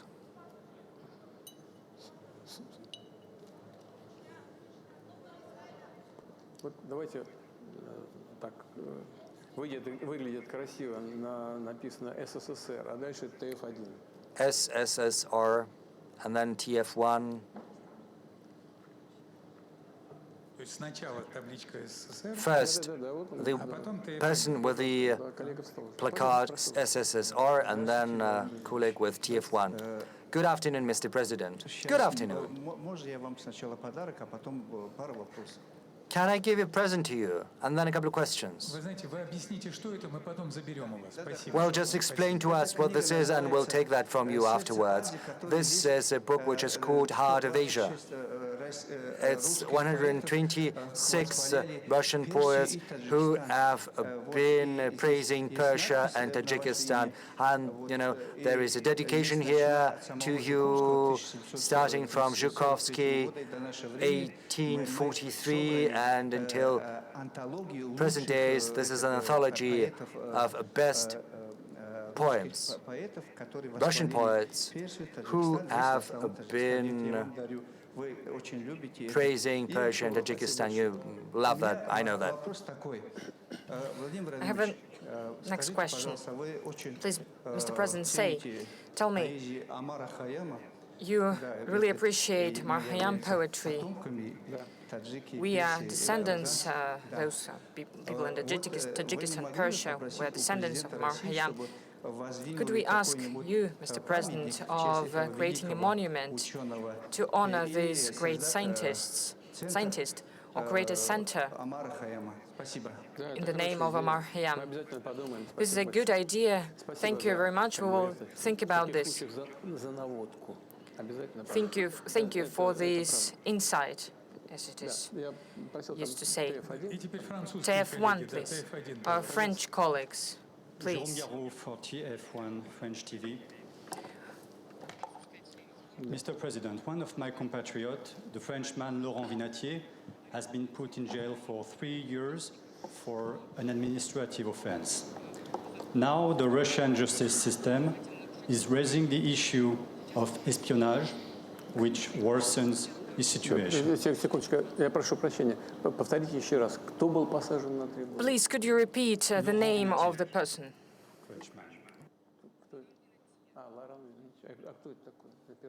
And who is that? I have never heard about him. Right. Who is that? He was a researcher in Russia, and he wasn't registered as a foreign agent. He didn't know that the law changed. Well, he was put in jail for 3 years for this administrative offense. His parents and children are deeply worried right now. We know there are huge tensions between France and Russia, but as the new year approaches, can his family hope for a presidential pardon or an exchange and his return to France? Thank you. You know, I know nothing about this case. This is the first time I hear it, but I promise you that I will try to find out information about this, and if there is any chance to solve this issue in a positive way, if Russian legislation allows to do that, we'll take all the necessary efforts to do that. But I cannot give you any specifics because I don't know anything about this, but I will get information about this, and I promise you that. Please, let's continue. I hear someone with a mobile screen. Please introduce yourself. Hello, Mr. President. My name is Valentin Petukhov. I'm a techno blogger. I'm speaking to my audience for 15 years about Russian and foreign technologies. I represent many people because many people follow my networks. We're working actively on import substitution, the creation of the technological sovereignty of our country. One of the most meaningful events this year was the introduction of national Max messenger. There is a market of messengers, and there are many messengers that are being used by people. So my question is the following one. The creation of the national messenger, was that important and was that necessary? Can Max messenger truly be competitive comparing to other messengers? And what do you think about such competitions? As a blogger, I would like to ask you to follow my channel in Max on technologies. I know that you know a lot in this topic, and I have remembered that today is my father's birthday, the 19th of December. I would like to use this opportunity to congratulate all the people that have a birthday today. There are hundreds of people, and we echo your congratulations to your father. As for the Max messenger and the competition, we always need competition. I'm sure that there will be competition. As for the Telegram and other messengers, there is just one issue: complying with the Russian legislation. The problem of these messaging applications is that the leadership of the countries where they created were introducing restrictions, not allowing them to comply with our legislation. This led to the slowdown of such applications. Well, you know it. I'm sure that Max is also going to be competitors. Was it necessary? Of course it was. I would like to point out that in general we had all the technological instruments apart from a messaging application, and it is truly important that Russia has reached full technological sovereignty. Russia is one of the 3 countries that has such a sovereignty. First is US, then China, and now it is Russia. Besides, there are several services that can be provided to our citizens through Max national system. Such services could not be provided using foreign systems. First of all, due to security reasons. This is a necessary step, and I agree with you that there should be competitions. We have received many questions about healthcare through Max application, and many of the issues were solved even before the direct line. Around 500,000 questions were received from Max application, many from the youth and the children. When in Ulyanovsk we live almost in the 19th century, when your functionaries are going to listen to you and listen to the people, please, could you take a note of this? We need to understand what is this about. These are text messages.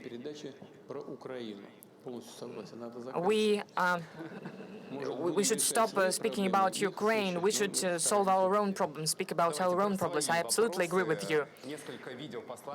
Well, there are several videos from the youth and from children.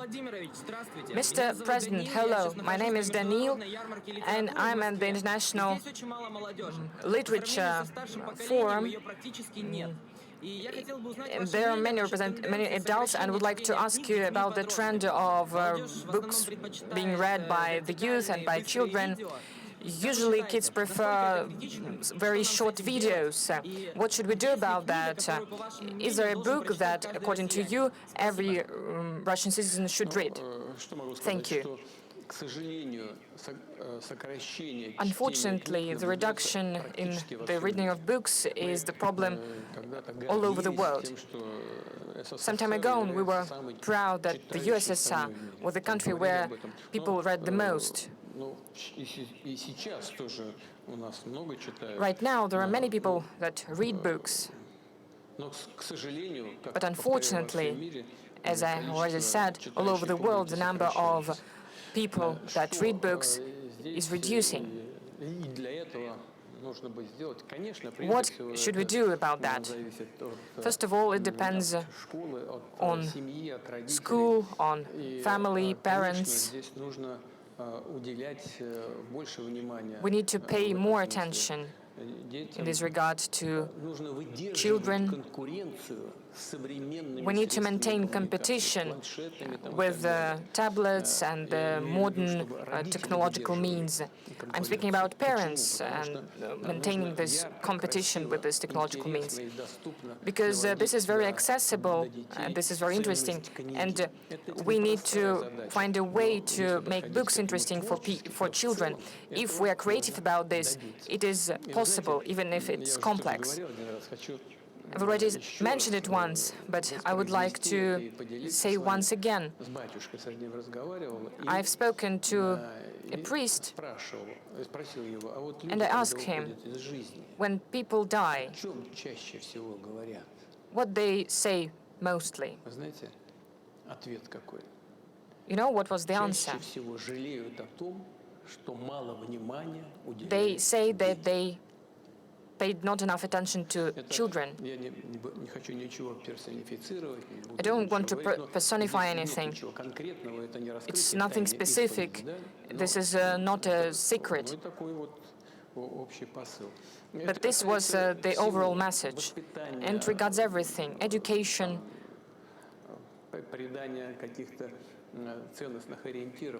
providing some guiding principles, values.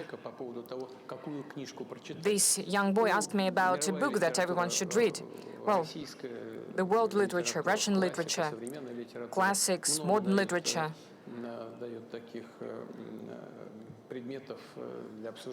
There are many topics to be discussed that are very useful. But the main thing is that the book should create the conscience, the idea of the world. But it's very hard for me to name a specific book. Another question that we received through Max from Niatulina Diana. What are your working hours? What is the plate of your car? Actually, I don't know if there is a plate. Actually, I just take it and go somewhere. As for the working hours, well, I keep late hours, and sometimes it's getting even later and later. Well, I'm not going to say because it is the violation of our labor code, and this is not correct. It's you need to be fit, you need to go to bed on time, and I call everyone to such a regime of work. A question from Victoria. It's to you and to Pavel. Let's watch it. Mr. President, hello. My name is Victoria. I really find it really great that what Pavel Zarubin does. when Pavel will go to pension, I will take over, and please be the president till the time, and I will work with you and cover your work. I would like to congratulate you on the new year and wish you good health and always make right decisions. Спасибо тебе большое. Victoria, thank you very much. Я тоже поздравляю тебя с Новым годом. I congratulate you on New Year as well, and I wish you all the best, success in school, and wish you reliable friends by your side. Well, let's keep Pavel for some time. He's quite a young man. I'll ask Pavel, I'm sure he will agree, to take you for training. I'm sure he can do a lot of good things. He's quite young, and when I will go in a well-deserved rest and you will be trained by Pavel, it will help you to become a journalist, enter university, and you will work together with Pavel, even at the federal level. This is what we're truly going to do. But still, I'm not a pensioner right now. I'll keep asking questions. So what is really important for every one of us? Recently, you have spoken about opportunities and the threats of the artificial intelligence. You can solve any task without even thinking, using your mind. Another message from Max Messenger.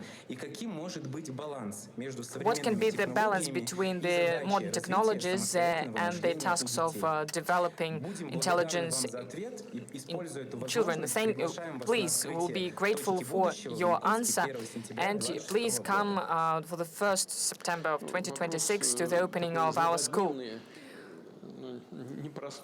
This is a relevant issue, very complex regarding the problem itself.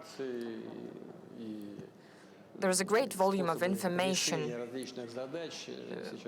There are new instruments of solving tasks today.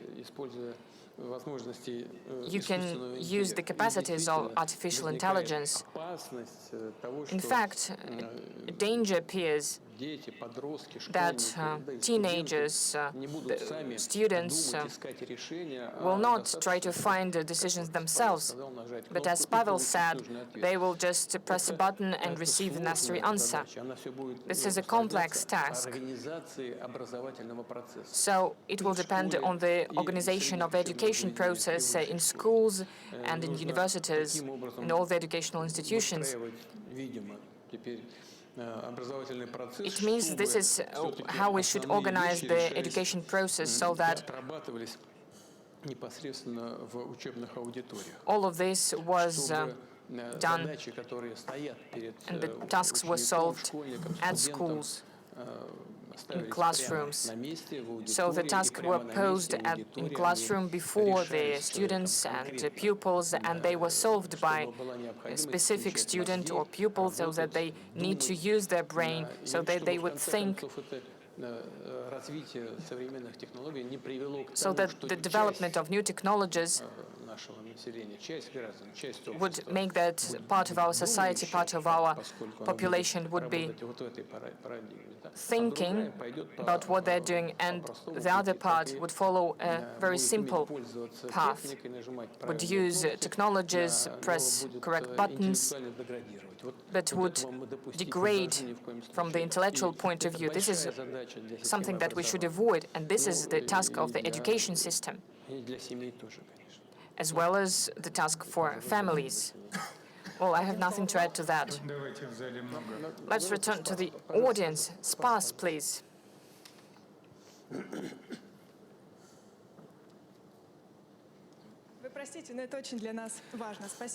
Oh, forgive me, but it's very important for us. Spas TV channel, thank you for recognizing the Satanist movement as an extremist one. There are still occult services, esoterics that are provided in our country. You can see them in social networks, in books. There are tarot cards that are being sold in shops. And last year, people spent more than 2.3 trillion rubles on such services. The Spас TV channel made a movie about the magicians and sorcerers where we spoke about many true stories and about this business, but still people keep going to sorcerers. Is it possible to introduce a ban on magical and occult advertisement that contradict your decree on the preservation of our traditions and values and the decision of the Supreme Court on the prohibition of the Satanist movement? As for the legislation, the decision of the Supreme Court, on the Constitution Court, everyone must follow them. I will have a look at it without any doubt, and I will instruct the relevant agencies to follow this up closely, to avoid the violations at the highest legislative level and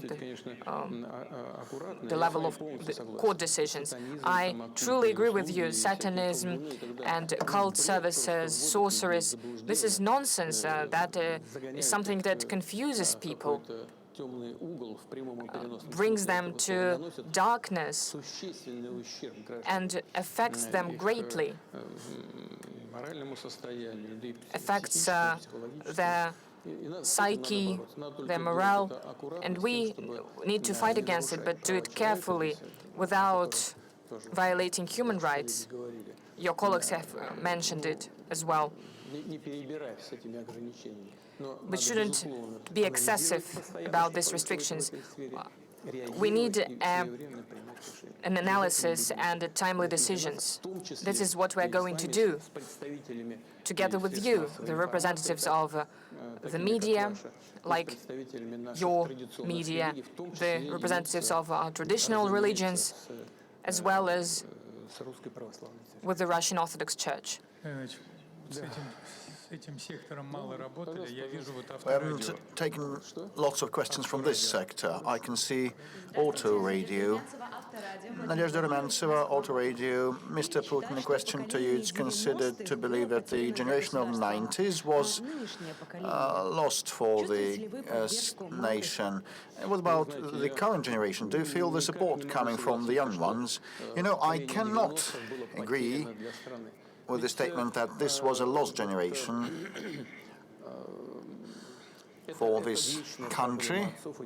You know, the issue of fathers and sons is an eternal one, and you know, the well-known novel by Turgenev titled Sons and Fathers, Fathers and Sons, and at all times everybody keeps saying that, well, when we were young and in our days, in the days of our youth, things were different, etc. You know, after I graduated from the university, I enrolled on the special services. I was recruited by special services, and I joined the external intelligence service of the USSR. So the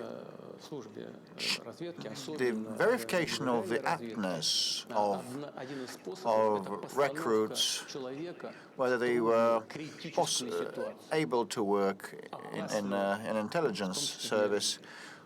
One of the tests there was putting people in dangerous, risky situations, stressful situations, so that they can manifest themselves.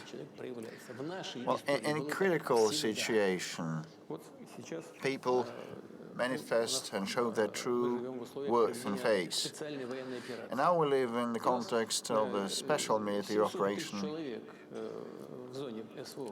We have 700,000 people in the fighting area, mostly young ones. Many of them are from that generation of 1990s. How are they showing their face and showing themselves? Naran, have you an idea about how these young ones Дай, пожалуйста, show themselves. микрофончик. Pass the mic. Дети 90-х — это костяк, основной костяк. Well, these are the children of 1990s, and they're heroes. They are the backbone, and you can take them as a model. So this is the answer with respect to the young generation. Yesterday we analyzed the huge array of inputs that we received in the view to the calling, and lots of questions were submitted by young ones, which means that they are more active, they have a more active position than previous generations. And I can see a person in a grey sweater. You don't have any note or sign. Good afternoon, Andrei Belov, Ulyanovsk, Media 73.RU. The question is about transportation, aviation and public transport. Next year, Aviastar factory turns 50 years. It turned out AN-124 Ruslan jumbo jets, and now it works on a new contemporary make of airplane. Do we need actually, to your mind, a modern cargo aircraft similar to Ruslan? And the second part of my question is about the public transport. For Ulyanovsk, it's a huge problem, and we discussed this issue with Governor Ruskich. Will there be any specific support for Ulyanovsk's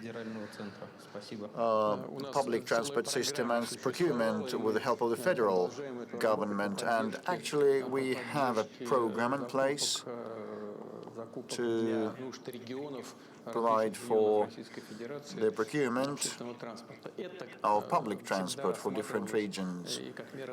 And that was always viewed also inter alia as a way of supporting our automobile industry. As regards Ulyanovsk, we'll discuss that with the governor.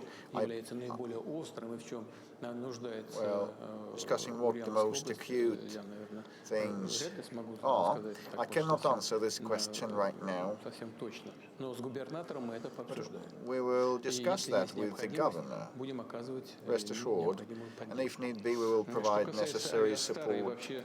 As regards Aviastar aircraft construction factory, this is a very relevant and acute issue, quite important for us, and we have a very good and long-standing tradition of aircraft construction, both in the military sector and civilian aircraft. Well, historically, our civil aviation and aircraft manufacturing was always a follow-up to the defense hardware and defense equipment and aircraft. And the performance of these aircraft is different, and the consumption of fuel, etc. Their parameters differ, but we always took pride in our Tupolev, Yakovlev and Ilyushin makes.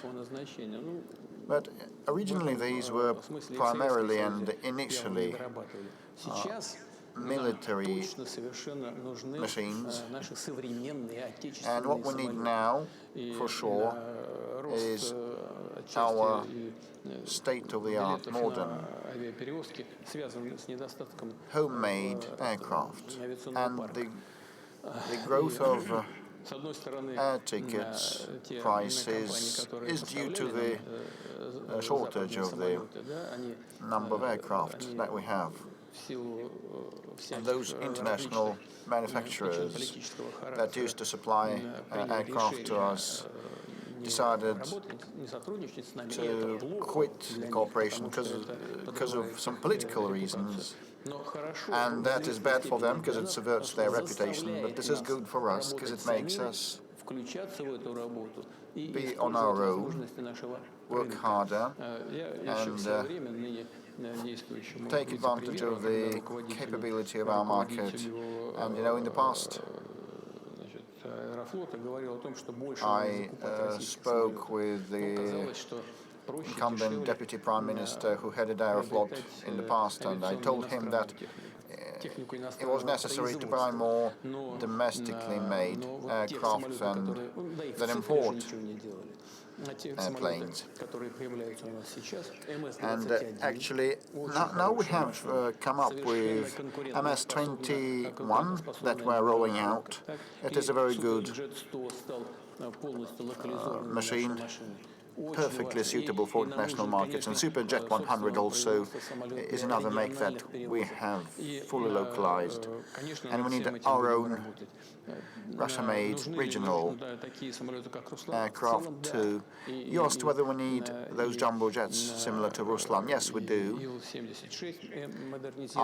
Il-76 will be modernized, but we need that. And this is high-tech manufacturing requiring very long production chains and level of cooperation to be profound enough. There are some additional pending issues to be resolved, but we will handle that. And definitely wish Aerostar all the best, and we will assist this enterprise. Mr. President, we are approaching the 4 hours threshold.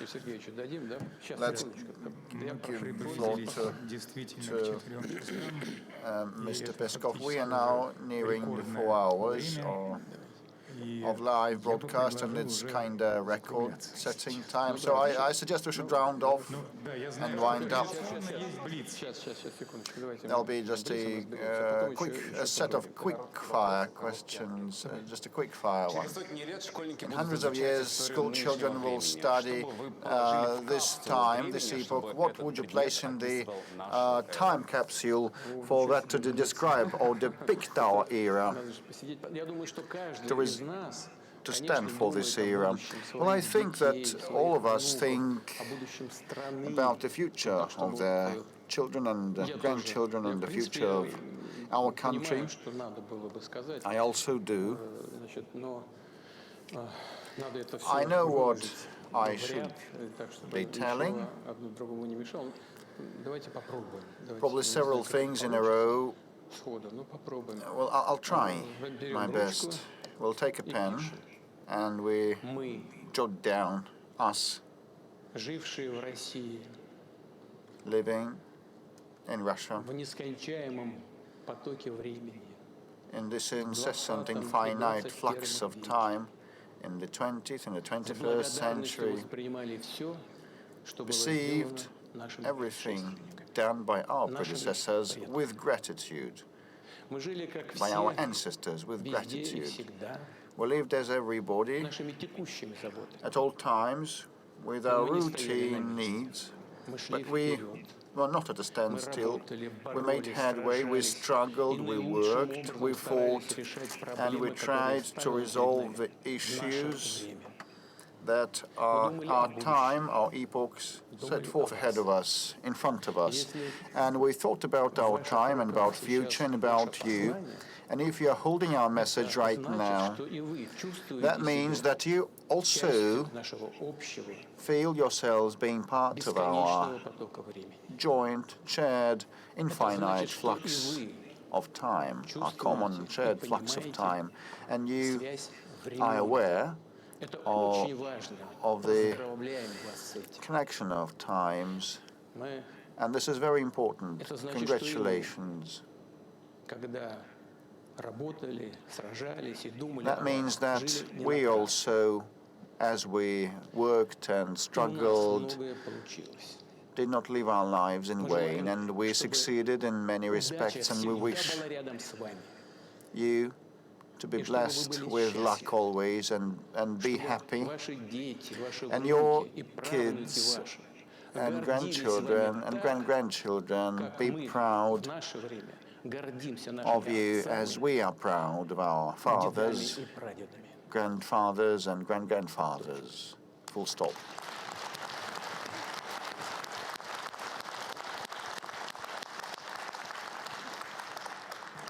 Mr. President, are you collecting information or material for future memoirs, as other world leaders know? I just think that one should keep working, because memoirs would assess those who write them. But if people consider it appropriate, let them assess me and my work and the work of my team and all the people that are behind me. You've been telling about the achievements of the country. What about your personal achievements? My personal achievements are inseparable from the achievements of this country. This is what I live by. I work day and night. Have you ever, once in a lifetime, sent a message by a messenger? Have you done a video circle and sent it to your nearest and dearest? No, never. So I saw your flat at Kremlin's. It's quite bad. An empty fridge, just one Rязанka dairy drink. Where is coziness? You know, all that was designed by the previous head of operations unit under President Yeltsin, and no repair has happened since. Actually, I think, well, we should ask Mr. Borodin. That was done under the standards of maintenance and operations. So that was designed to provide opportunity for rest and recreation in the daytime. I doubt President Yeltsin spent nights there, but I live there. This is just the coincidence of circumstances. I'm satisfied with everything. This is first thing, and secondly, you know, comfort and coziness are created by people. So when my family members appear there, I just feel cozy. Do you have any professional deformations or distortions, professional distortions? Well, yes, as any other man, fully submerged in the work. Which moment or development of this year you memorize in the first place, and which would you like to forget? Well, with respect to which I memorize in the first place and recall in the first place, it is very hard to say, but I think that the New Year that we celebrated last time happened 2 to 3 weeks ago, and this is not an overstatement. No, everything is so compressed, and we have had many positive developments since then, and at the Defense Ministry college meeting I spoke about the development of our armed forces that have become the most combat efficient in the world, given the advances in the strategic arms that we have had. And these are major landmarks in the life of our country, not the armed forces alone. And we have been able to preserve the resilience of our economy, and many decisions were made to this effect. And these are positive developments, without a doubt.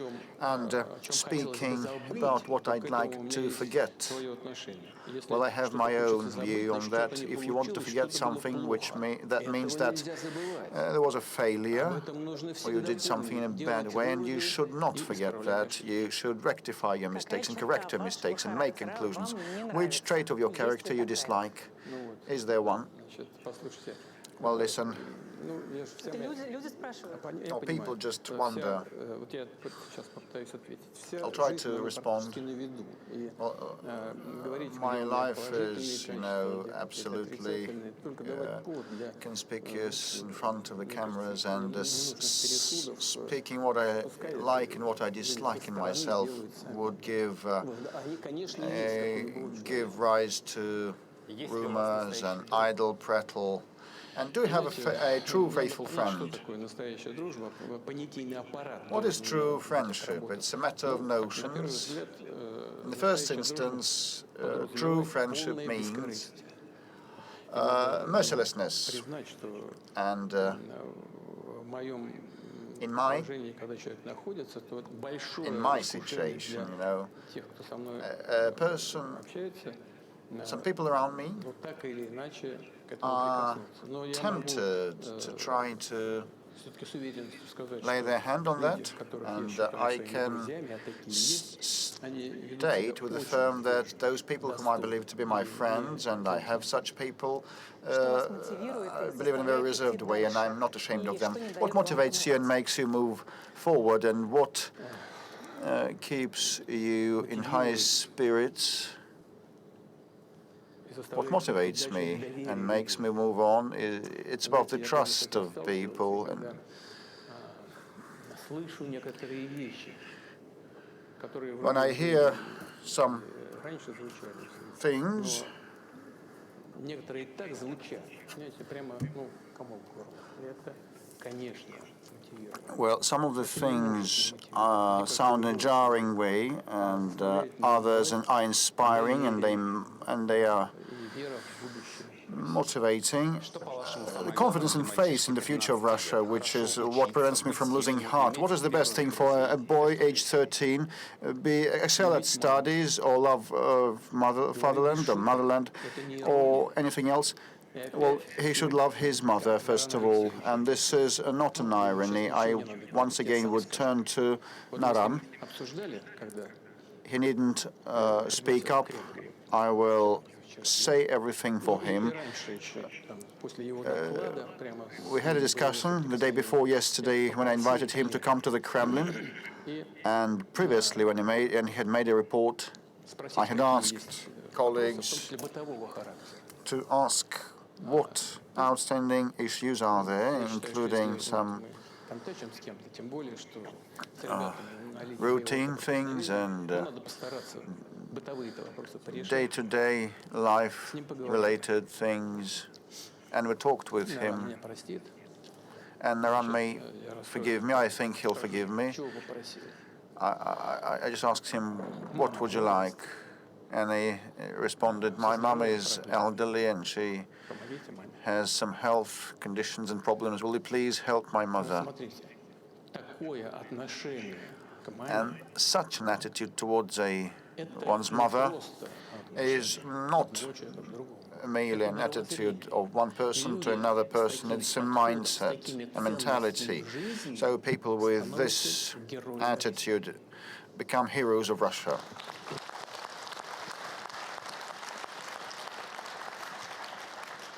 А любовь с первого взгляда существует? And what about love at first sight? Does such a thing exist? I think it does. С чего начинается родина для вас лично? Where does motherland start from? For you personally? For me personally?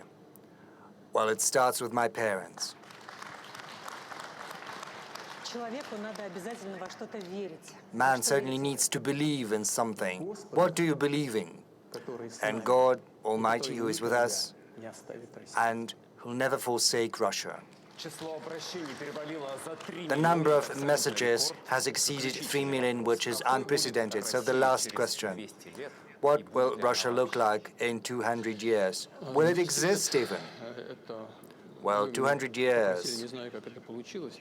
Well, I don't know how it happened, Послание but you've asked сотни me лет, как вы сказали. to Здесь уже трудно project что-то a message поскольку сотни лет hundreds of years into the future, which is very hard to forecast because технологического компонента, given the growing technological component, given the increased influence of AI, достижения в области генетики, given нанотехнологий, our accomplishments in genetics and biotechnologies, it's impossible to forecast how human consciousness is going to evolve, whether borders will be there in future, hundreds of years hence.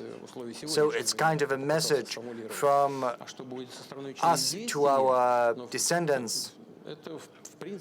Well, I try to do that based on how things stand right now, but as for what is going to happen in 200, 200 years ago, well, 200 years, that's not that long because the Bolshoi Theater is celebrating its 250th anniversary, so for Russia, 200 years is not that big of a time stretch.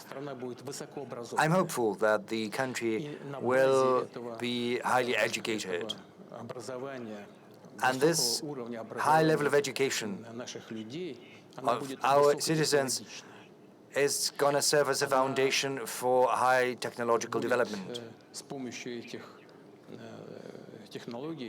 With the help of these technologies, the country will be capable to address all the tasks in front of us, be that in economy, in healthcare, social policies.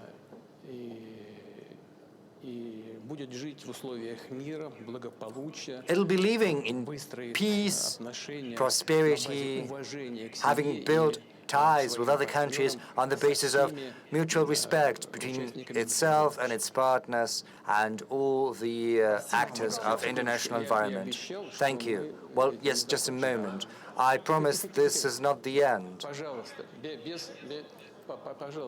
Well, please, please. No noise, please. Let's go sector by sector. Ichu, what's that? What's that about? Mr. President, my name is Anna Rigin. I'm from Yakutia.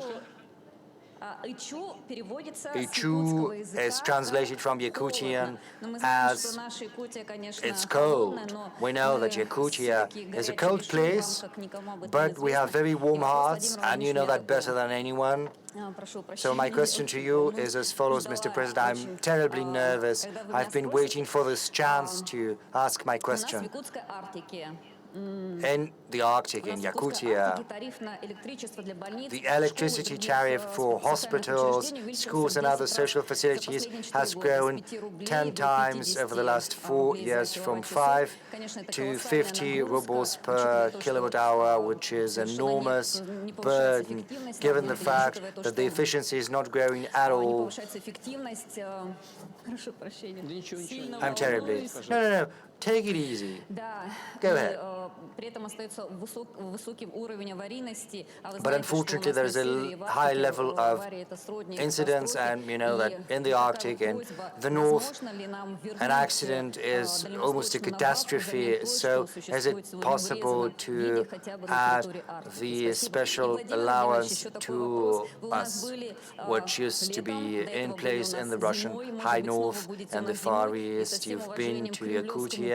Maybe you'll be in Yakutia in winter, and with due respect, we'd like to interview you, and if you come to see us, I'll be happy to be the one interviewing you. Thank you very much. Thank you for your words of appreciation, for the words of thanks to the Kremlin pool. Yes, as far as the special allowance, we'll take that into account. Your economy is growing. It requires an increasing volume of electricity at competitive prices. The coal-based generation is developing, but other sources can be contemplated as well. And we are doing the work already in settlements and cities where the requisite infrastructure has to be set up, both social infrastructure and economic infrastructure. I'm not going to go into detail, but we know the problem and we'll certainly look into that.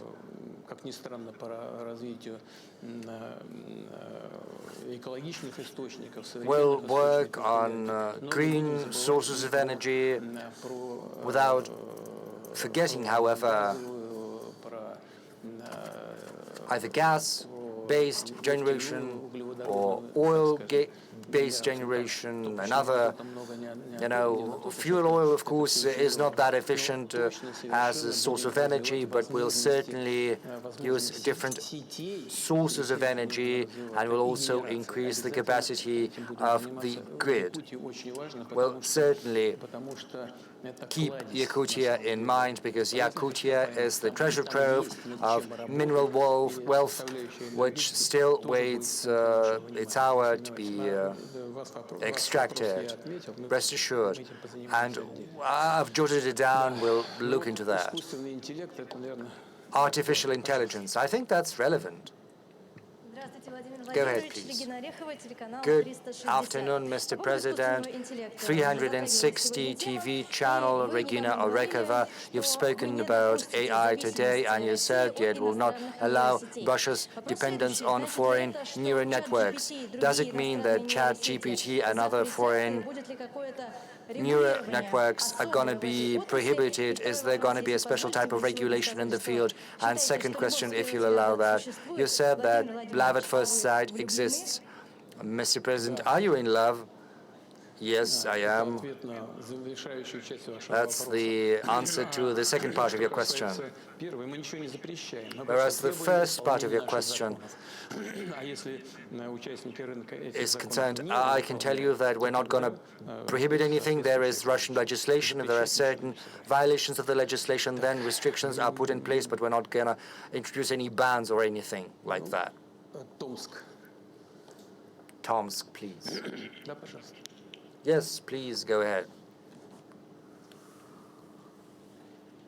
Mr. President, good afternoon. Tomskaya Vremya, Gulnara Motibayeva.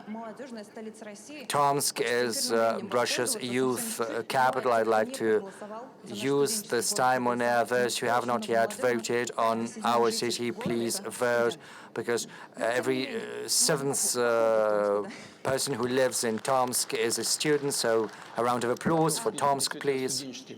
Tomsk is indeed a city of students. Have you voted, Mr. President, if that's no secret? For sure, we'll do. Well, we'll be hopeful.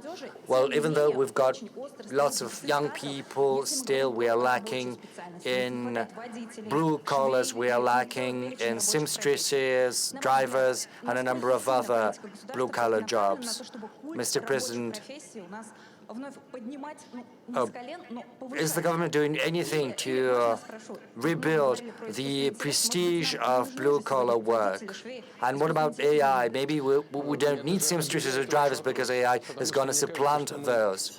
Well, I am offended by your question, but because I think we are working systemically on preparing highly qualified workers, and this is done in a systemic fashion.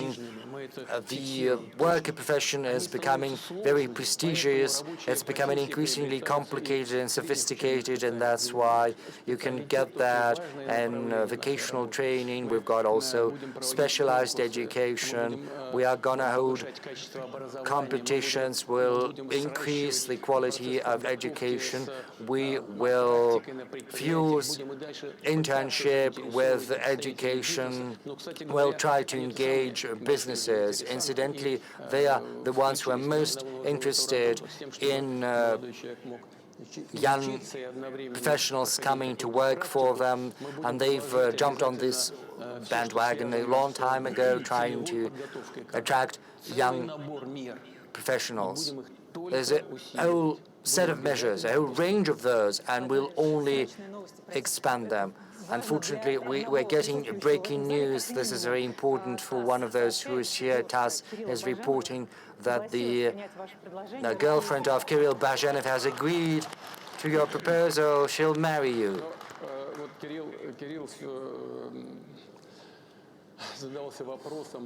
Well, Kirill has been asking the question about the material component of life. Well, of course, it's important. It's the right thing to do for the gentleman. He is the one who's supposed to contribute to addressing these materials. Well, you know, we'll take a hat and we'll do some collection, well, at least for your wedding. Another Ukraine. There's another question. Yes, we've covered Ukraine, but we have not yet covered another Ukraine. Good afternoon, Mr. Ukraine. Network media, another Ukraine. This is a network movement. Of course, my question is about Ukraine because it applies directly to our motherland, Russia. Trump has said that Zelensky is using war in order to avoid holding elections, and in response to that, Zelensky said he is ready to hold elections in 60 or 90 days, which is cynical lies, because Zelensky has destroyed his country. He decided to choose arbitrariness and violence over democracy. Mr. President, you said that a referendum has to be held on de jure recognition of new territories in Ukraine as per Ukrainian constitution. How can a referendum be held in a country where a gang has usurped the power, destroying democracy and everything else? Because for a referendum to be held, first constitutional order has to be re-established, the ban on 18 parties has to be lifted, a law has to be introduced on on stopping the prosecution of those who spoke against the coup d'etat, because the amnesty was adopted after 2014, which basically pardoned those who were the ones initiating the coup d'etat and even the violence they employed for their own self-interest. Electoral law has to be re-established as well, because half of Ukrainian population has fled from Zelensky. That's 18 million people. According to the estimates, where are they supposed to vote? Sanctions have to be lifted against Ukrainian citizens, and the revocation of citizens against those who did not agree to the neo-Nazi policy pursued by the regime. Media have to resume their activity after having been banned before. What about your question? Yes, getting there. Without these measures, a referendum would only mean legitimizing the criminal regime, basically election without election. Understandably, the criminal regime of Zelensky, with the support of the West, is not going to agree to that. In March this year, you proposed a way out, interim governance in Ukraine under the aegis of the UN, Russia, the US and European countries, which would create the necessary environment for holding democratic elections. So my question is as follows. Do you stick to that proposal you came up with on temporary governance in Ukraine, international governance? And if no environment is created for these elections, will you recognize the legitimacy of these elections? Well, this is not a question, this is more of a political statement. I'll try to be brief. As far as elections in Ukraine are concerned, as far as international temporary governance is concerned, well, yes, I did suggest that, but it was only a hypothetical. And if the will were there on the side of the Western countries, then probably, given the corruption scandals, it could be a thing to be considered. But as far as elections go, we hear statements from the heads of the regime. They insist that the Western countries and the US, and allegedly they are ready for those elections. Well, Western countries have to ensure security. That means they want a ceasefire. I would like to draw your attention to the following. Well, Russia did hold elections, both presidential elections, municipal elections, and regional elections. In September, Russia held another round of elections. But who ensured security during those elections? Quite the contrary, there were attempts to sabotage those elections with a view to dismantling our internal unity. There were strikes against poll stations. You know, I think that was in Donetsk. People's Republic, people were queuing начался обстрел, люди ушли в подвалы. at the poll station. As shelling started, people went to the shelters, and once the shelling was over, they came back and they cast their ballot. We never demanded anything, we just did what we thought was right. And I think the current representatives of the Kiev regime could do the same if they truly wanted that. However, if they want to use the elections solely to put an end to Russia's advancement on the battlefield, then they are wrong. That said, I'm going to say something which is probably going to sound surprising. We are willing to think about how to ensure security during elections in Ukraine. Well, we could refrain from strikes in the depths of Ukrainian territory on election day. But there is one nuance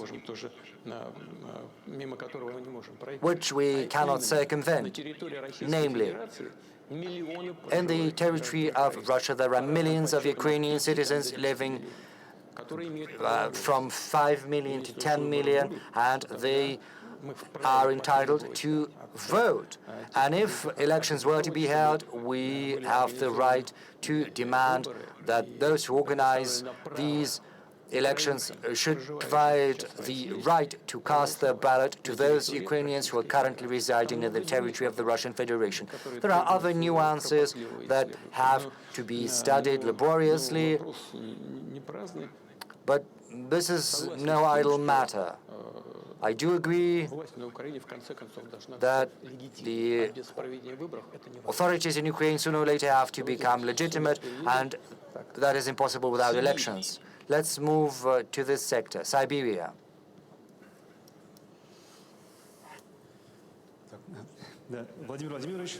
Mr. President, good afternoon. Hi, my name is Denis Shaluta. I'm a blogger from Siberia. I've got a TG channel. I cover social, economic news and the development of Siberia.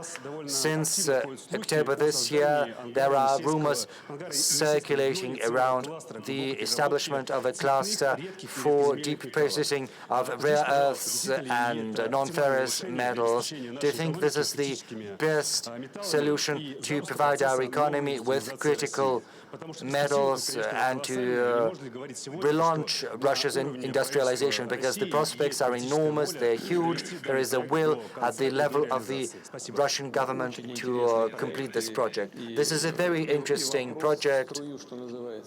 And, right along the line, these plans were formulated back during the Soviet times. This region is very promising in that it has almost 360 sunny days. Even though it's in Siberia, the climate is very good. And there are huge opportunities to extract minerals and process them. The logistics is very good. Certainly, this cannot be addressed the way it used to be during the Soviet times, through gas plan and through allocating the requisite budgetary resources. That has to be done via modern means. We need to make companies interested so that they would invest, and the state would provide the necessary support. In general, such work in order to implement projects on this promising land is underway. I think it is very promising.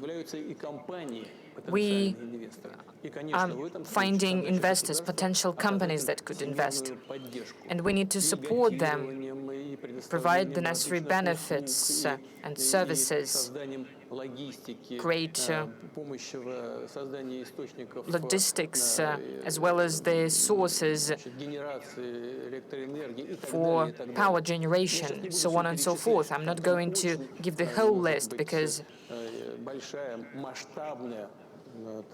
this could be a large-scale historical task. We will keep working on it, without any doubt. Mail, пожалуйста. Mail, please. Здрасте. Hello. Good afternoon. Thank you very much for the opportunity to ask a question. Mr. President, you have said repeatedly, you've reminded that the Russian culture is the backbone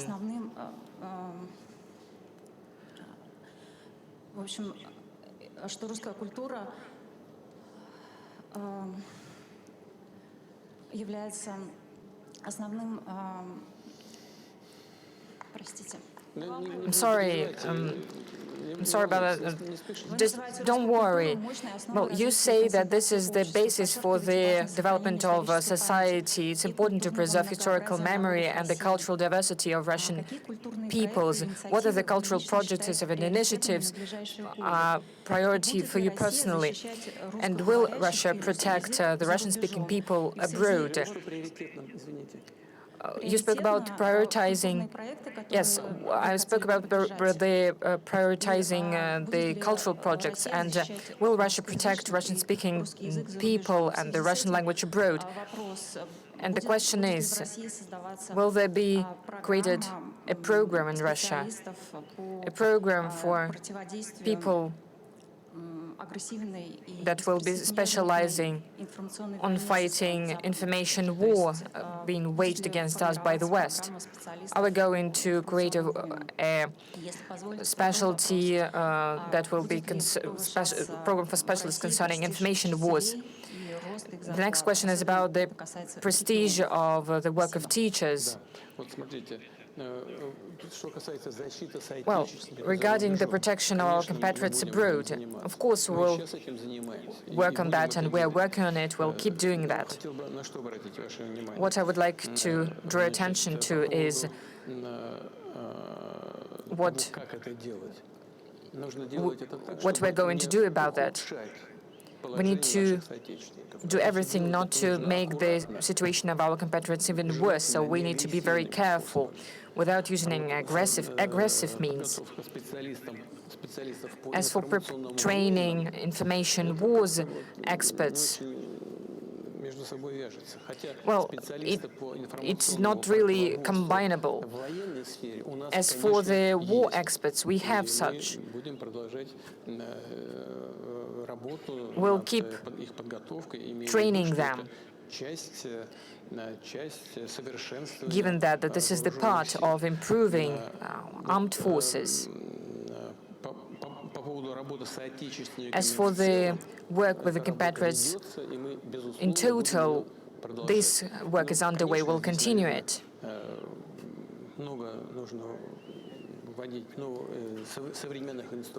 We need to introduce modern instruments so that they would be effective, so that they would be accessible for the consumers. As for the separate, meaningful cultural projects, there are many of them. I would not like to give any specific projects because it creates an unhealthy competition, meaning that we support one projects and do not support the others. But there are such projects, and we will support them. You can be sure of that.